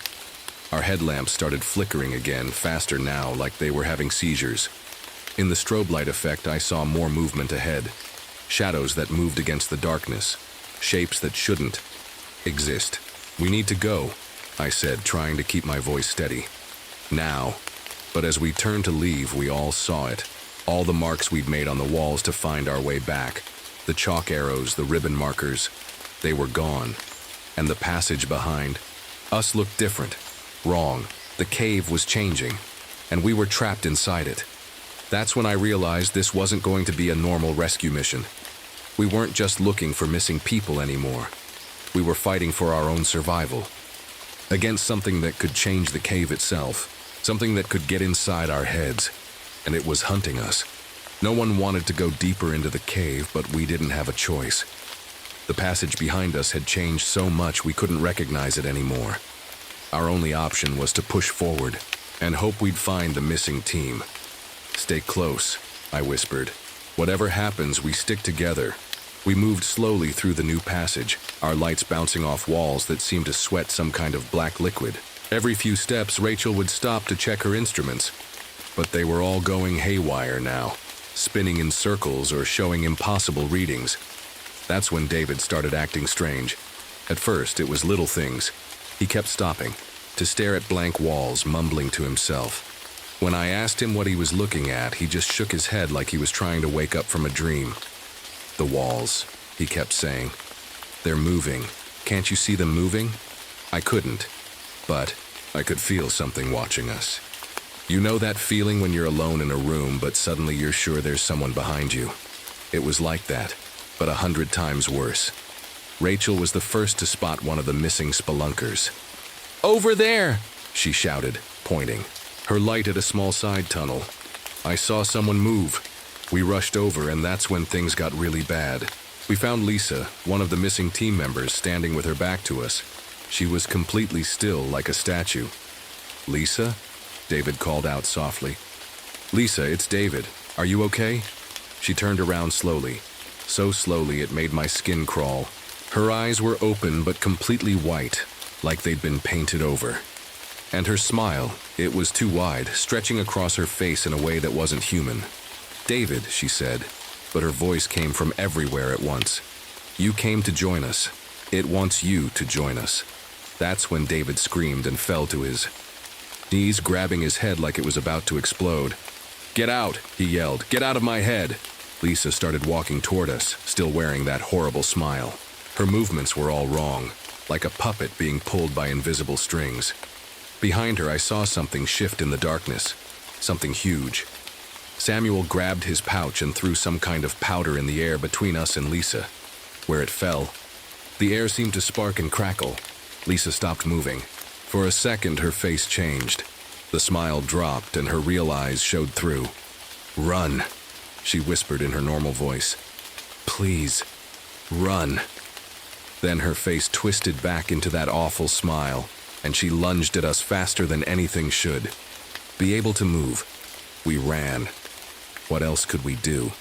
David was still on the ground, so Rachel and I grabbed his arms and dragged him with us. Behind us, Lisa's laughter echoed off the walls, mixing with other laughs that didn't sound human at all. We found a small chamber and huddled inside. Samuel quickly made a circle around us with more of his powder. Whatever it was, it seemed to help. The cold feeling in our heads got a little better. That's when Rachel made a discovery that changed everything. She'd been studying the black liquid on the walls, and under her microscope she saw something impossible. "These aren't cave formations," she said, her voice shaking. "This is some kind of organic material. It's alive. And look at this pattern. It's like a giant nervous system. The whole cave. It's turning into one huge living thing." David was getting worse. His eyes were starting to look cloudy, like Lisa's had been. He kept mumbling about voices telling him to let them in. "It's trying to take us over," Samuel said quietly, like it took Lisa and the others. "The stories say it feeds on minds. The more it takes, the stronger it gets." A deep rumble shook the chamber, and more of that black liquid started seeping from the walls. In the distance, we heard more screams, some from the other missing spelunkers, some from things that had never been human. Rachel's instrument suddenly sparked and died completely. In the silence that followed, we heard something huge moving through the tunnels toward us. The sound of many legs scraping against stone. David stood up suddenly, his eyes now completely white. "They're coming," he said in that same strange voice. Lisa had used, "They want to meet you all." He turned to look at me, and that terrible smile spread across his face. "Don't you want to smile too, Mike? Don't you want to join us in the deep dark?" Samuel started chanting something in his native language, throwing more powder in the air. David screamed, a sound that started human but ended in something like radio static. Then he ran at us, moving just like Lisa had, too fast and all wrong. But this time, we saw what was controlling him. Behind David, a huge dark shape unfolded, itself from the shadows.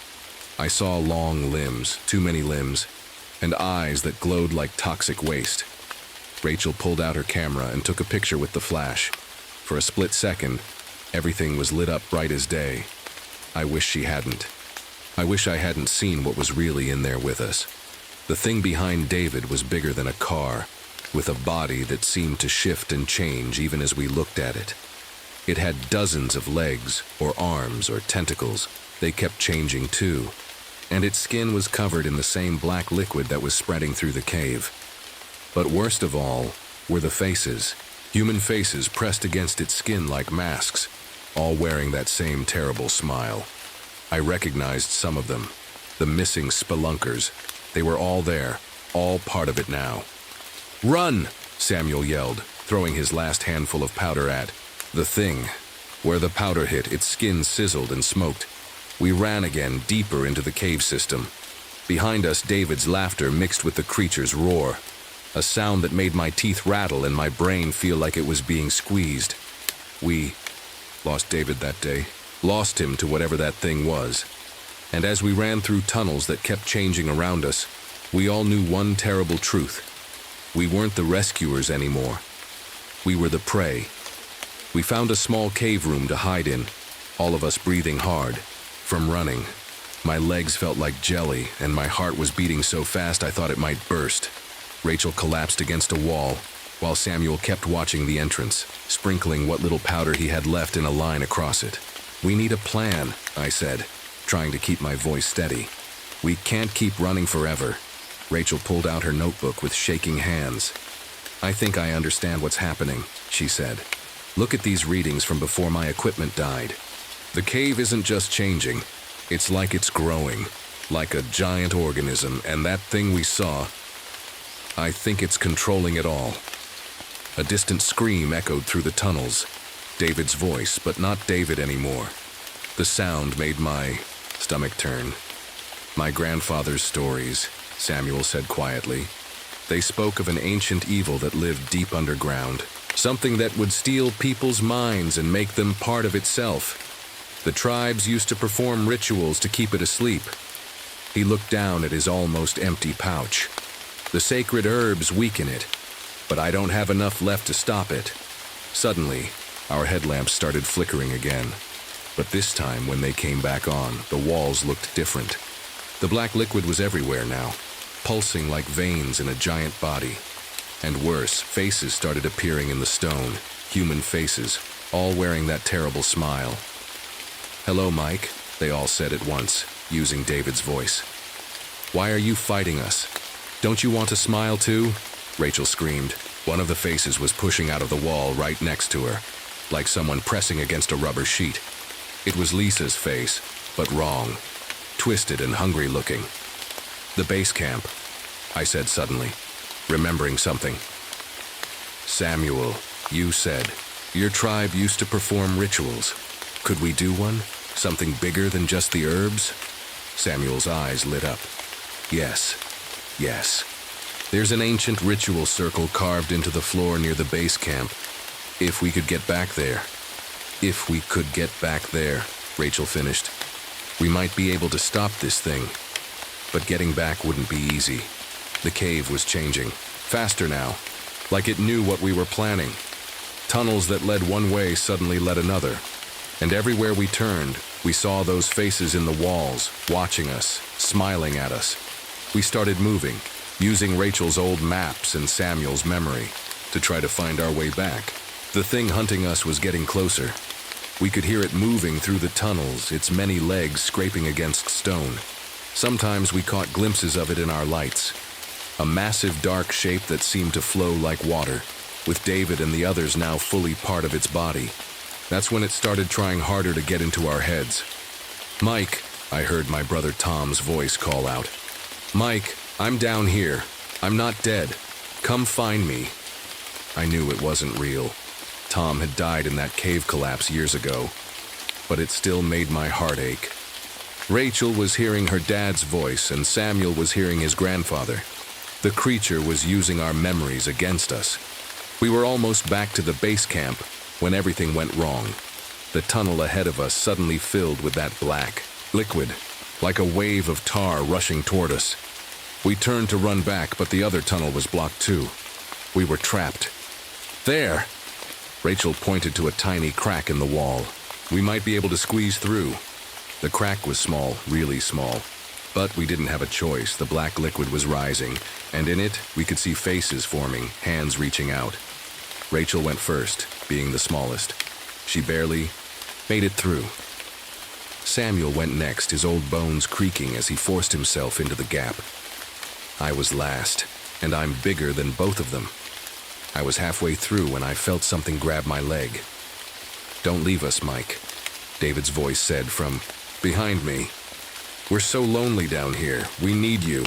I kicked hard and felt my boot connect with something soft. Whatever had grabbed me let go, and I squeezed through the crack just as the black liquid reached it. We found ourselves in the base camp chamber, but it was hardly recognizable anymore.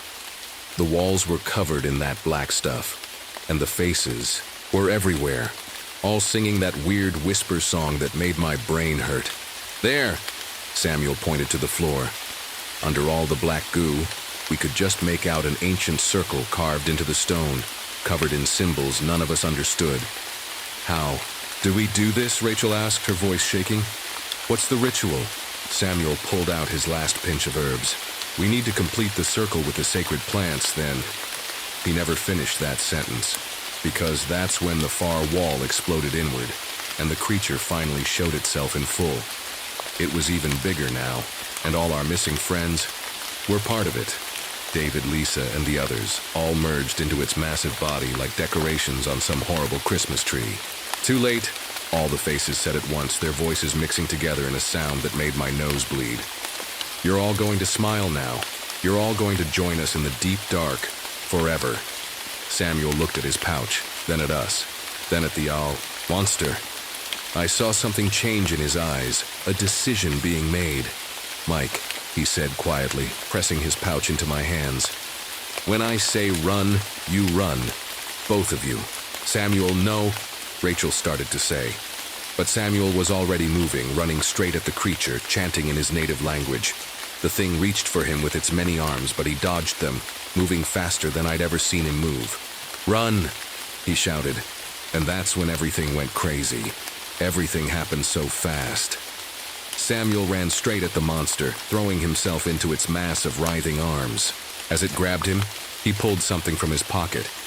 Not herbs this time, but some kind of crystal that glowed with a bright blue light. "The circle!"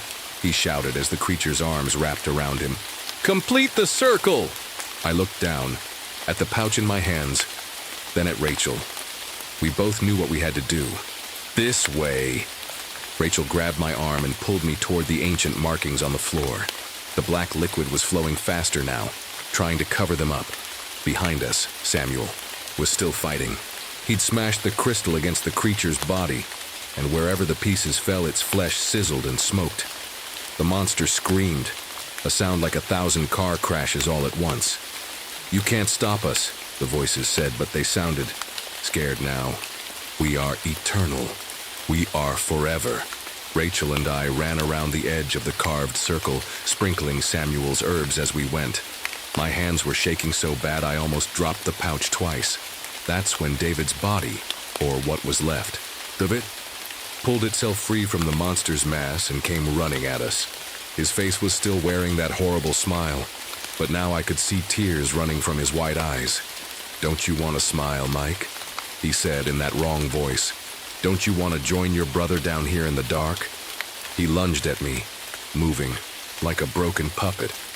I had to dodge, which made me spill some of the herbs. There wasn't much left now, maybe not enough to complete the circle. "Mike!" Rachel screamed. The black liquid was rising faster, almost up to our knees. In it, hands were forming, grabbing at our legs. Faces pushed up from the dark stuff, all smiling, all hungry.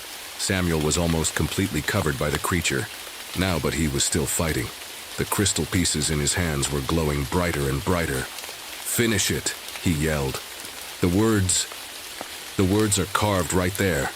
Rachel splashed through the black goo to the edge of the circle where some ancient writing was still visible. She started reading the strange words out loud, her voice shaking but getting stronger with each syllable. The creature roared again and sent more of its parts at us. David, Lisa, all of them trying to stop us. I had to protect Rachel while she read. I picked up a broken piece of Samuel's crystal from the floor. It burned my hand, but I held on tight. "Stay back." I swung the crystal at David as he came at me again. Where it passed through the air, it left trails of blue light that seemed to hurt the creature's eyes. Rachel's voice was getting louder now, the strange words echoing off the walls. The black liquid started moving differently, like it was being pulled toward the circle. The faces in it were screaming, "Almost done!" Rachel gasped between words. But David was getting closer, and I was running out of room to back up. That's when Samuel made his final move. "For the tribe!" he shouted, and smashed his last crystal right into the center of the monster's body. There was a flash of light so bright it turned everything white for a second. When I could see again, the creature was shrinking, pulling back, but it was taking Samuel with it. "No!" I tried to run to him, but Rachel grabbed my arm. "The circle!" she shouted. "We have to close the circle now." I looked at the handful of herbs left in the pouch, then at Samuel, who was being pulled deeper into the monster's body. He looked at me one last time and nodded. I sprinkled the last of the herbs just as Rachel said the final word. The carved circle exploded with light. The black liquid screamed, actually screamed, and started flowing back toward the creature, like water down a drain. The faces in the walls twisted in pain, their smiles finally dropping away. "This isn't over," they howled in their many voices. "We'll be back. We'll always be back." The creature's body started collapsing in on itself, taking everything with it. The black liquid, the faces, David and Lisa's bodies, and Samuel. The last thing I saw was Samuel's face. He wasn't scared anymore. He was smiling, a real smile, not that horrible twisted one. He raised his hand in goodbye, and then he was gone. The light from the circle got brighter and brighter until I had to close my eyes. There was a sound like thunder, then like wind, then silence. When we opened our eyes, the creature was gone. The walls were normal stone again. No black liquid, no faces, no sign of the horror we'd just lived through. But Samuel was gone too, and David, and Lisa, and all the others. Rachel and I stood there in the empty cave, our lights the only bright. Things left in the darkness. We were alive, but at such a cost. And somewhere deep in the cave, in the farthest darkness where no light ever reaches, I swear I could still hear it whispering, still waiting, still hungry. It's been 6 months since that day in Mammoth Cave. Sometimes I wish I could say it was all just a bad dream. But the nightmares I have every night tell me different. They're too real, too vivid. I still see their faces, David, Lisa, Samuel, all of them smiling those terrible smiles. Rachel and I made it back to the surface, though neither of us really remembers how. We were found near the cave entrance, covered in dirt and scratches, babbling about monsters in the dark.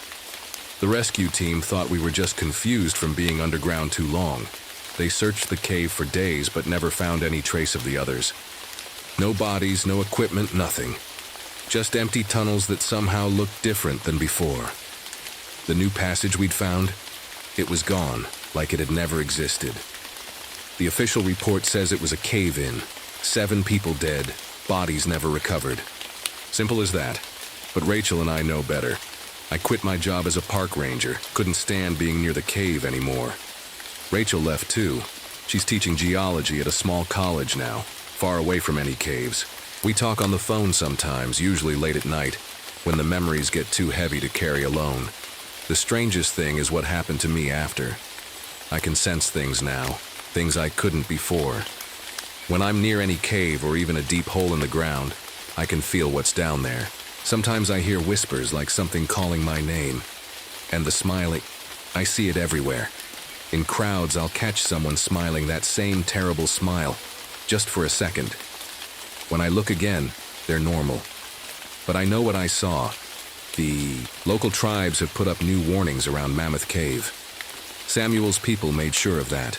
They perform rituals there every month now, burning herbs and saying prayers in their ancient language. Keeping something asleep. But late at night, when everything's quiet, I lie in bed thinking about what the voices said. We'll be back. We'll always be back. Because that's the thing about the deep dark. It's patient.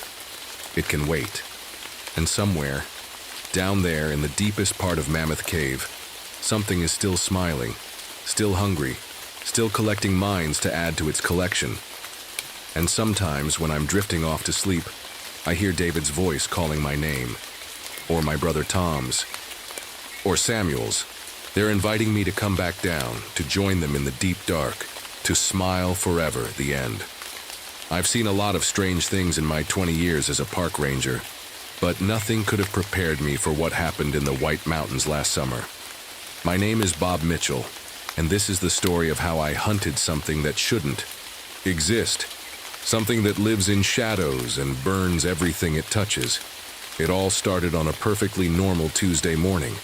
I was doing my usual patrol near Crystal Lake when I smelled smoke. Now, as a former smoke jumper, I know every type of forest fire smell there is. But this was different. It was like burning metal mixed with rotting leaves, and it made my stomach. And I followed the smell to a clearing, and what I saw there still gives me nightmares. The trees formed a perfect circle, but they weren't burned from the outside like normal fire damage. No, these trees were burned from the inside out, like something had cooked them from their cores. Their bark was cold to the touch, but the inside was still smoking. That's when I saw the footprint. It was huge, twice the size of my boot, pressed deep into a patch of ash. But here's the thing that made my blood run cold. The ash around the print wasn't scattered like it should be when someone steps in it. Instead, it looked melted, like black glass. I took out my radio to call it in, but it just buzzed with static. The air felt wrong too, heavy and wavering like the heat mirages you see on hot roads in summer. But it was only 60 degrees that morning. Then I saw it, just for a second. A shadow moving across the ground. But there were no clouds in the sky, no birds flying overhead. Nothing that could have cast it. The shadow moved like thick smoke, sliding between the trees, and wherever it passed, the grass withered and turned black. I've fought fires that burned whole mountainsides. I've rescued people from the worst blazes you can imagine. But standing there, watching that shadow move against the wind, I felt something I hadn't felt since my first day as a ranger. Pure, gut-twisting fear. I didn't know it then, but that morning was just the beginning. I was about to face something that would change everything I thought I knew about the darkness in these mountains. Something that would cost me my team, my peace of mind, and nearly my life. And the worst part? It's still out there, waiting, burning, hunting. I should probably tell you about myself because what happened to me 5 years ago has everything to do with why I'm still alive today. Before I became a park ranger here in the White Mountains, I was a smoke jumper. That means I used to jump out of planes into forest fires to stop them from spreading. My team was the best in the business, 6 of us working together like a family. We saved countless lives and acres of forest, until that day in Oregon. The fire had started small like they always do, but the wind changed without warning, and suddenly we were trapped. I can still hear Tommy's voice on the radio, calm even, though the flames were closing in. Bob, get Sarah and Mike out. We'll meet at the backup point. But they never made it. The fire moved too fast, burned too hot. We lost Tommy, John, and Pete that day. I got Sarah and Mike to safety, but the guilt of leaving the others behind, it stays with me. Every single day. That's why I became a ranger instead. My new wife Lisa says I'm running away from fire, but she's wrong. I'm trying to understand it. Every burn pattern, every scorched tree, they all tell a story. And maybe if I learn enough stories, I can stop what happened in Oregon from happening again. Lisa worries about me working here. She's got 2 kids from her first marriage. Danny's 12 and Emma's 9. Great kids. They love coming to the Eli Ranger Station after school, asking about animals and helping me file reports. Emma even named all the squirrels that live near our cabin. Danny wants to be a ranger someday too. But lately, things have been different. The animals Emma loves, so much are acting strange. Last week I saw a whole herd of deer running in the middle of the day, like something was chasing them. The squirrels have disappeared. Even the birds are quiet. My team here is good, though not as experienced as my old smoke-jumping crew. Kevin Thompson is my deputy. Young guy, always carrying his camera. Smart, but maybe too eager to prove himself. Then there's Dr. Marcus Reed, our geology expert who studies the soil and rock formations. He's been going on about strange heat patterns in the caves. And there's Mary Standing Rock. She's not officially part of our team, but she knows these mountains better than anyone. Her family has lived here for generations, and she knows all the old stories. Yesterday, she saw the burned trees I found and got real quiet. Said something about shadows that shouldn't be there. I didn't think much of it then. But now, sitting in my office with the sun setting and strange shadows creeping across my desk, I'm starting to wonder if Mary knows something the rest of us don't. The radio crackles beside me. Kevin's voice comes through, breaking up with static. "Chief, you need to see this. By the old fire pit. Something's not right." I grab my gear and head out. The sun is almost down, and against everything, I know about fire and nature. I can see heat waves rising from the ground in the cooling air. Something is very, very wrong in my mountains. I found Kevin by the old fire pit, his face pale in the fading light. He was staring at something on the ground, his camera hanging loose in his shaking hands. "Look at this, Chief," he whispered, pointing at what looked like a handprint on a fallen log. But this wasn't any normal handprint. It was huge, bigger than my whole face, and the wood around it wasn't just burned, it was somehow melted, like candle wax. "I was taking pictures of the sunset when I heard this sound," Kevin said, scrolling through his camera. "Like someone breathing, but really hot, like when you open an oven. Then I saw..." He stopped at a photo that made my heart skip. The picture showed what looked like a shadow standing between 2 trees. But shadows don't stand by themselves. And shadows definitely don't have eyes that glow like hot coals. "Delete that photo, Kevin," I said quietly. "Delete it right now." But before he could, his camera started smoking. Not from the outside. The smoke was coming from inside the camera itself. Kevin dropped it just as the whole thing melted into a puddle of plastic and metal. That was 3 days ago. Since then, things have gotten worse. Yesterday morning, 2 hikers came running into the ranger station. They'd found something at their campsite. I went to check it out with Dr. Reed, our geology expert. What we found still gives me nightmares. The entire campsite was burned in a perfect circle. Not like a normal campfire that spreads outward. This was different. Everything inside the circle, tents, bags, even the rocks, was cooked from the inside out. In the middle of it all was a dead deer. But this deer, it looked like it had been baked from the inside, yet its fur wasn't even singed. "This defies every law of physics I know," Dr. Reed said, taking soil samples. The ground was still hot, even though the hikers said they found it like this at dawn, covered in morning dew. That's when Mary Standing Rock showed up. She took one look at the scene and started pulling out sage from her bag. My grandmother warned me about this, she said, lighting the sage. "There are old stories about a shadow that burns, a spirit of fire that lives in darkness. The elders called it the one who burns inside. I'm not usually one for ghost stories, but after what I've seen, well, let's just say I'm keeping an open mind. We set up cameras around the area, motion sensors too. Dr. Reed is monitoring ground temperatures, and Kevin's already replaced his camera, though he's more careful about what he photographs now. But it's the newest discovery that really has me worried.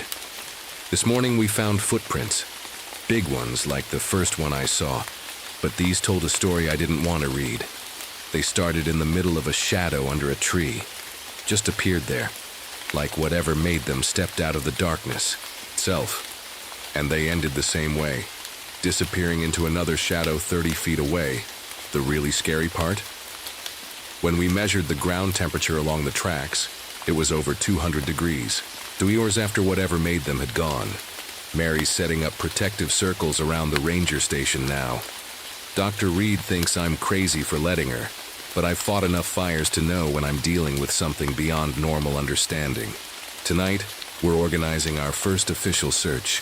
Something is hunting in my mountains, moving through shadows and leaving fire in its wake. And as much as it terrifies me, I need to find it before it finds us. The search that night changed everything. We split into 3 teams. Me with Kevin, Dr. Reed with 2 junior rangers, and Mary with her nephew who knows these mountains well. We all had radios, thermal cameras, and Mary's protective sage bundles, though Dr. Reed kept rolling his eyes at those. The sun had just set when Kevin spotted something on his new camera's night vision.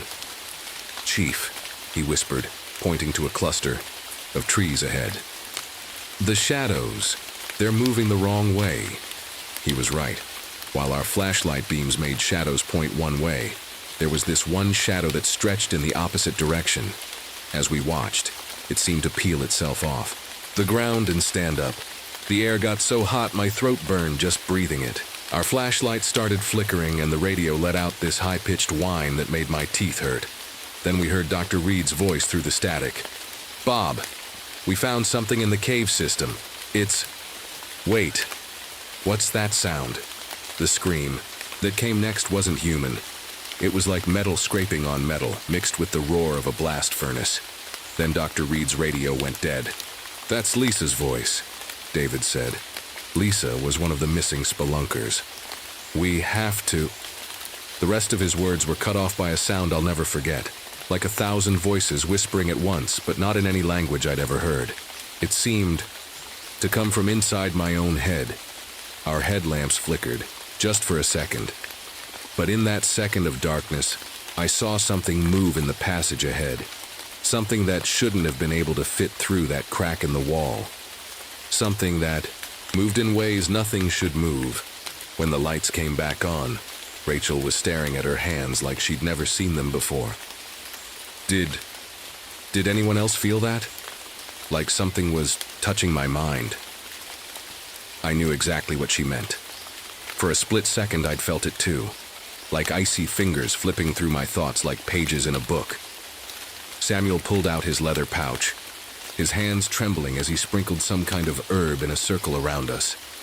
"My grandfather's stories," he said. "They weren't just stories." That's when David's radio, which hadn't worked in hours, suddenly crackled to life. A voice came through, distorted and strange, but we all recognized it. It was David's voice. Except David was standing right next to me and his radio was switched off. "Help, please, and it's in here with us. It's in our heads. Don't come. Don't..." The radio went silent. We all stared at David, who looked as scared as I'd ever seen him. "That's impossible," he whispered. "That's..."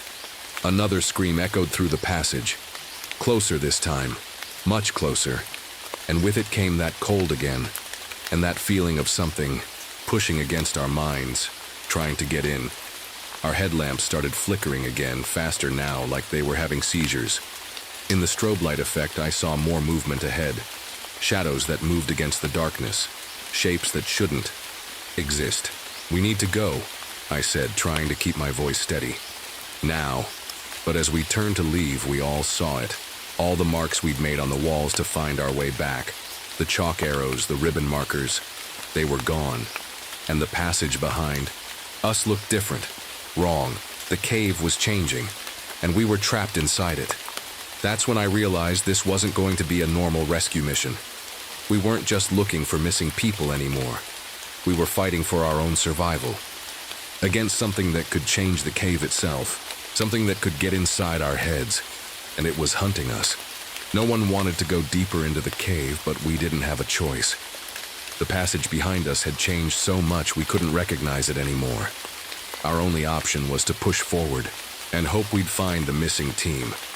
"Stay close," I whispered. "Whatever happens, we stick together." We moved slowly through the new passage, our lights bouncing off walls that seemed to sweat some kind of black liquid. Every few steps, Rachel would stop to check her instruments, but they were all going haywire now, spinning in circles or showing impossible readings. That's when David started acting strange. At first, it was little things. He kept stopping, to stare at blank walls, mumbling to himself. When I asked him what he was looking at, he just shook his head like he was trying to wake up from a dream. "The walls," he kept saying. "They're moving. Can't you see them moving?" I couldn't, but I could feel something watching us. You know that feeling when you're alone in a room, but suddenly you're sure there's someone behind you? It was like that, but 100 times worse. Rachel was the first to spot one of the missing spelunkers. "Over there!" she shouted, pointing. Her light at a small side tunnel. I saw someone move. We rushed over, and that's when things got really bad. We found Lisa, one of the missing team members, standing with her back to us. She was completely still, like a statue. "Lisa?" David called out softly. "Lisa, it's David. Are you okay?" She turned around slowly. So slowly it made my skin crawl. Her eyes were open but completely white, like they'd been painted over. And her smile, it was too wide, stretching across her face in a way that wasn't human. "David," she said, but her voice came from everywhere at once. "You came to join us. It wants you to join us." That's when David screamed and fell to his knees, grabbing his head like it was about to explode. "Get out," he yelled. "Get out of my head." Lisa started walking toward us, still wearing that horrible smile. Her movements were all wrong, like a puppet being pulled by invisible strings. Behind her, I saw something shift in the darkness, something huge. Samuel grabbed his pouch and threw some kind of powder in the air between us and Lisa. Where it fell, the air seemed to spark and crackle. Lisa stopped moving. For a second, her face changed. The smile dropped and her real eyes showed through. "Run," she whispered in her normal voice. "Please, run." Then her face twisted back into that awful smile, and she lunged at us faster than anything should. Be able to move, we ran. What else could we do? David was still on the ground, so Rachel and I grabbed his arms and dragged him with us. Behind us, Lisa's laughter echoed off the walls, mixing with other laughs that didn't sound human at all. We found a small chamber and huddled inside. Samuel quickly made a circle around us with more of his powder. Whatever it was, it seemed to help. The cold feeling in our heads got a little better. That's when Rachel made a discovery that changed everything. She'd been studying the black liquid on the walls, and under her microscope she saw something impossible. "These aren't cave formations," she said, her voice shaking. "This is some kind of organic material. It's alive. And look at this pattern. It's like a giant nervous system. The whole cave. It's turning into one huge living thing." David was getting worse. His eyes were starting to look cloudy, like Lisa's had been. He kept mumbling about voices telling him to let them in. As if answering him, the huge shadow seemed to split, breaking into smaller pieces that scattered in different directions. The air got so hot it hurt to breathe. Kevin started taking pictures, documenting everything. "We need proof," he kept saying. "People need to know what's happening." But I wasn't thinking about proof anymore. I was watching the shadows move, remembering everything I knew about fire behavior. Because that's what these things were like. A fire that could think. And just like a fire, they were following a pattern. They're hurting people, I realized out loud. The smaller ones are driving everyone toward the town center. Toward the big one, Dr. Reed's face went pale. Like a fire drive, Native Americans used to use controlled burns to herd buffalo. These things are doing the same thing with people. My radio crackled. It was Mary. "Bob," her voice was steady but urgent. "I'm with your family. We're safe for now, but there's something you need to know. I found more cave drawings in my grandmother's things. These creatures, they wake up every 50 years, and they need to feed. All of them, at once." I looked at my watch. The sun would be completely down in 20 minutes, and then the shadows would be everywhere. 20 minutes. That's all we had before complete darkness would give these shadow creatures free. Rain over the entire town. I could hear police sirens and people shouting in the distance. Time was running out. "Mary," I spoke into my radio, trying to keep my voice steady. "Are Lisa and the kids really safe?" "Yes," she answered. "We're in your basement. I've put down salt lines and sage. Danny's feeling better now. The heat was coming from a shadow creature that was following him home from school. It can't get past the salt." That was one worry off my mind, but I could hear something in Mary's voice. "What aren't you telling me?" There was a pause before she answered. "The drawings in my grandmother's things, they show how to fight these creatures. But Bob, the price is high." "Tell me," I said as Kevin and Dr. Reed leaned in to listen. "They fear two things, pure light and pure water. Not regular light or water. It has to be blessed by a ritual. My grandmother wrote down how to do it, but..." She took a deep breath. "Someone has to carry the blessed water into the heart of their nest, into that cave. And that person, they probably won't come back out." The radio went quiet. Kevin looked at me, his young face determined. "I'll do it, Chief." "No," I said firmly. "I'm not losing anyone else to fire. Not again." Dr. Reed was studying the cave drawings on his phone. "Look at this," he said. "The shadows aren't just random. They're like a family group. There's the big one, the leader, and all the smaller ones answer to it, like a queen bee and her workers. So if we take out the leader," Kevin started. "Though, this might lose their power," I finished. "Mary, how long does this blessing ritual take?" 20 minutes, but Bob, you don't understand. The person who carries the blessed water, the shadows will sense them coming. They'll try to stop them. The heat, it'll be like walking into a furnace." I looked down at my hands, remembering the scars from that fire in Oregon, the one that took half my team. I'd promised myself never to let anyone else die on my watch. "I'll do it," I said. "Tell me what we need for the ritual." Kevin started to protest, but I cut him off. "Your job is to keep taking pictures. Document everything. Dr. Reed, get on the phone with every fire department in 50 miles. If this doesn't work, they'll need to evacuate the whole valley." "The ritual needs pure water from a mountain spring," Mary said.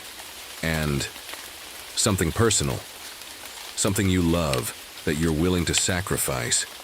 I reached for my neck, feeling the silver chain there. My old smoke jumper wings, the ones I'd kept all these years. The last thing I had from my old team. "Will this work?" I asked. "Yes," Mary said softly. "Come to your house. We need to start now."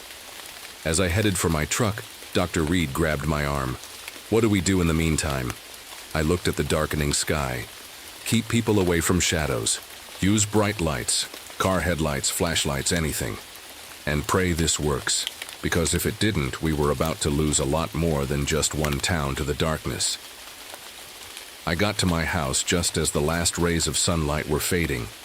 Lisa met me at the door, her face worried but strong.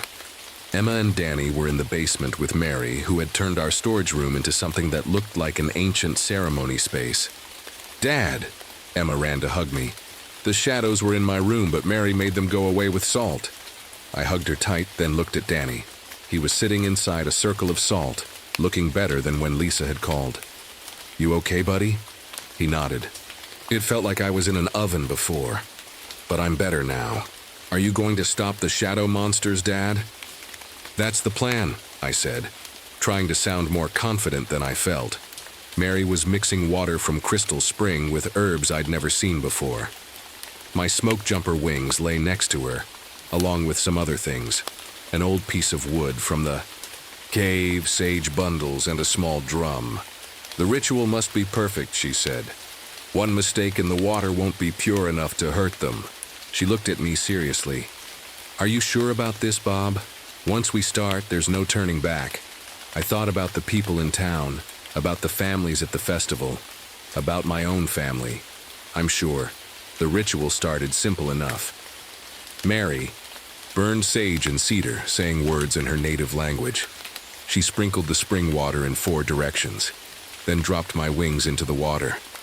The silver started glowing like it was on fire, but when I touched the water, it was ice cold. That's when we heard the screams from town. My radio crackled. It was Kevin. Chief, they're everywhere. The shadows, they're joining together, making bigger ones. People are trapped in the grocery store. The shadows are blocking all the exits. Then Dr. Reed's voice. The temperature's rising everywhere. We're getting readings of 150 degrees in some places. The fire departments are here, but their water isn't doing anything. Lisa grabbed my hand. Go, she said. We'll be safe here with Mary. I looked at my kids, memorizing their faces. Danny was trying to be brave, but I could see he was scared. Emma was crying quietly. Hey, I knelt down to their level. Remember what I taught you about fighting fires? They nodded. What's the most important rule? I asked. Never give up, Danny said. Keep fighting until help comes. That's right, and that's what I'm going to do, I promise. Mary handed me a backpack. Inside was the blessed water in an old metal canteen, more salt and sage bundles. The water will only work if you can get on the leader, the big shadow, and Bob. She hesitated. The closer you get to their nest, the hotter it will be. The water in the canteen will protect you some, but I'll feel like I'm walking into a fire, I finished. I've done that before. Kevin's voice came through the radio again. Chief, hurry. They're all moving toward the cave system, like they're getting ready for something big. I hugged my family one last time. Lisa whispered, come back to us, in my ear. I wished I could promise I would. Outside, the town looked like it was in the middle of a heat wave, even though it was night. The air shimmered and shadows were moving in ways shadows never should. I could see the glow of emergency lights in town, hear sirens and people shouting. I checked the canteen of blessed water, made sure it was secure. Then I started walking toward the cave, following the moving shadows, walking into what felt like the mouth of hell itself. The hunt wasn't beginning. It had already begun, and I was the one being hunted. The cave entrance felt like opening an oven door. My flashlight beam showed steam rising from the ground, and the rocks were hot enough to burn through my boots if I stood still too long. I'm going in, I said into my radio.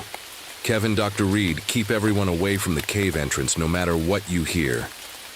Be careful, Chief, Kevin's voice crackled back. The thermal camera, it's showing temperatures over 200 degrees in there. I took a deep breath and stepped inside. The blessed water in my backpack felt ice cold against my spine, the only cool thing in this furnace of a cave. Every step deeper made the air hotter, thicker. That's when I saw them. Shadows sliding along the walls, but these weren't normal shadows anymore. They had shapes now. Tall, twisted figures that moved like smoke but had eyes that glowed like hot coals. They were all around me, watching. Walking into our nest, a voice hissed, sounding like fire crackling. Brave, foolish. I gripped the canteen tighter. You're hurting people, my town, my family. We feed, another voice whispered from the darkness. Every 50 years, we feed.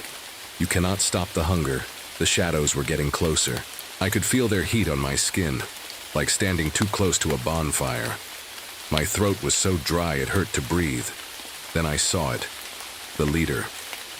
It rose up from the darkness ahead, twice as tall as me, its eyes blazing like miniature suns. The smaller shadows backed away from it, bowing like servants to a king. You smell of old fire, it said, its voice making the rocks shake. You have danced with flames before. Images flashed through my mind. Oregon, my old team, the fire that took them. Yeah, I said, and I learned something from those flames. What did you learn, little firefighter? The shadow leader leaned closer, its heat making my skin blister. I smiled, thinking of what I always told Danny. Never give up. Keep fighting until help comes. I threw a handful of salt in a circle around me just as the shadow creatures lunged. They hit the salt line and shrieked, a sound like steam exploding from hot rocks. The circle wouldn't hold them long, but I didn't need long. The leader reared up, becoming something like a tornado made of darkness and fire. "You cannot stop us. We are the burning dark. We are the fire in the shadows." "No," I said, pulling out the canteen. "You're just another fire, and I'm a firefighter." I threw the blessed water. The leader's scream shook the whole cave. Where the water hit, its shadow body started dissolving like mist in sunlight. The smaller shadows wailed, their forms wavering. But I'd only hit part of it. The leader's remaining half swooped down at me, its heat so intense my clothes started smoking. I could feel my skin cooking. "If I burn," it roared, "you burn with me." I grabbed my radio. "Kevin, plan B, now!" Outside, I heard Kevin's voice shouting commands. They'd rigged every emergency vehicle, every flashlight, every source of light they could find around the cave entrance. And at my signal, they all turned, on at once. Pure light flooded the cave, mixing with the blessed water still dripping from my hands. The shadows screamed. The leader thrashed, caught between light and water. I opened the canteen wider, ignoring the pain as my skin blistered. "My turn," I whispered, and threw the rest of the water straight into the leader's burning eyes. The explosion of light and shadow that followed was the last thing I remember. They found me 3 hours later, badly burned but alive. The caves were empty of shadows, the air cool again. In town, the smaller shadow creatures had vanished the moment their leader died. My smoke jumper wings were gone, dissolved in the blessed water. But looking at Emma and Danny's faces when I came home from the hospital, I knew it was worth it. Sometimes at night I still see weird shadows in the corner of my eye. And sometimes the scars from that night glow faintly in the dark. But the shadows don't come near my town anymore. They learned what I learned a long time ago in Oregon. Sometimes the only way to fight fire is to be willing to walk right into it. It's been 6 months since that night in the caves. The town doesn't talk much about what happened. It's easier to pretend it was just a weird fire, a gas leak, or some other normal explanation. But everyone knows something changed. The burn marks on my arms and chest have healed into strange, silvery scars that sometimes glow in the dark. Danny says they look like star maps. Emma calls them my hero marks.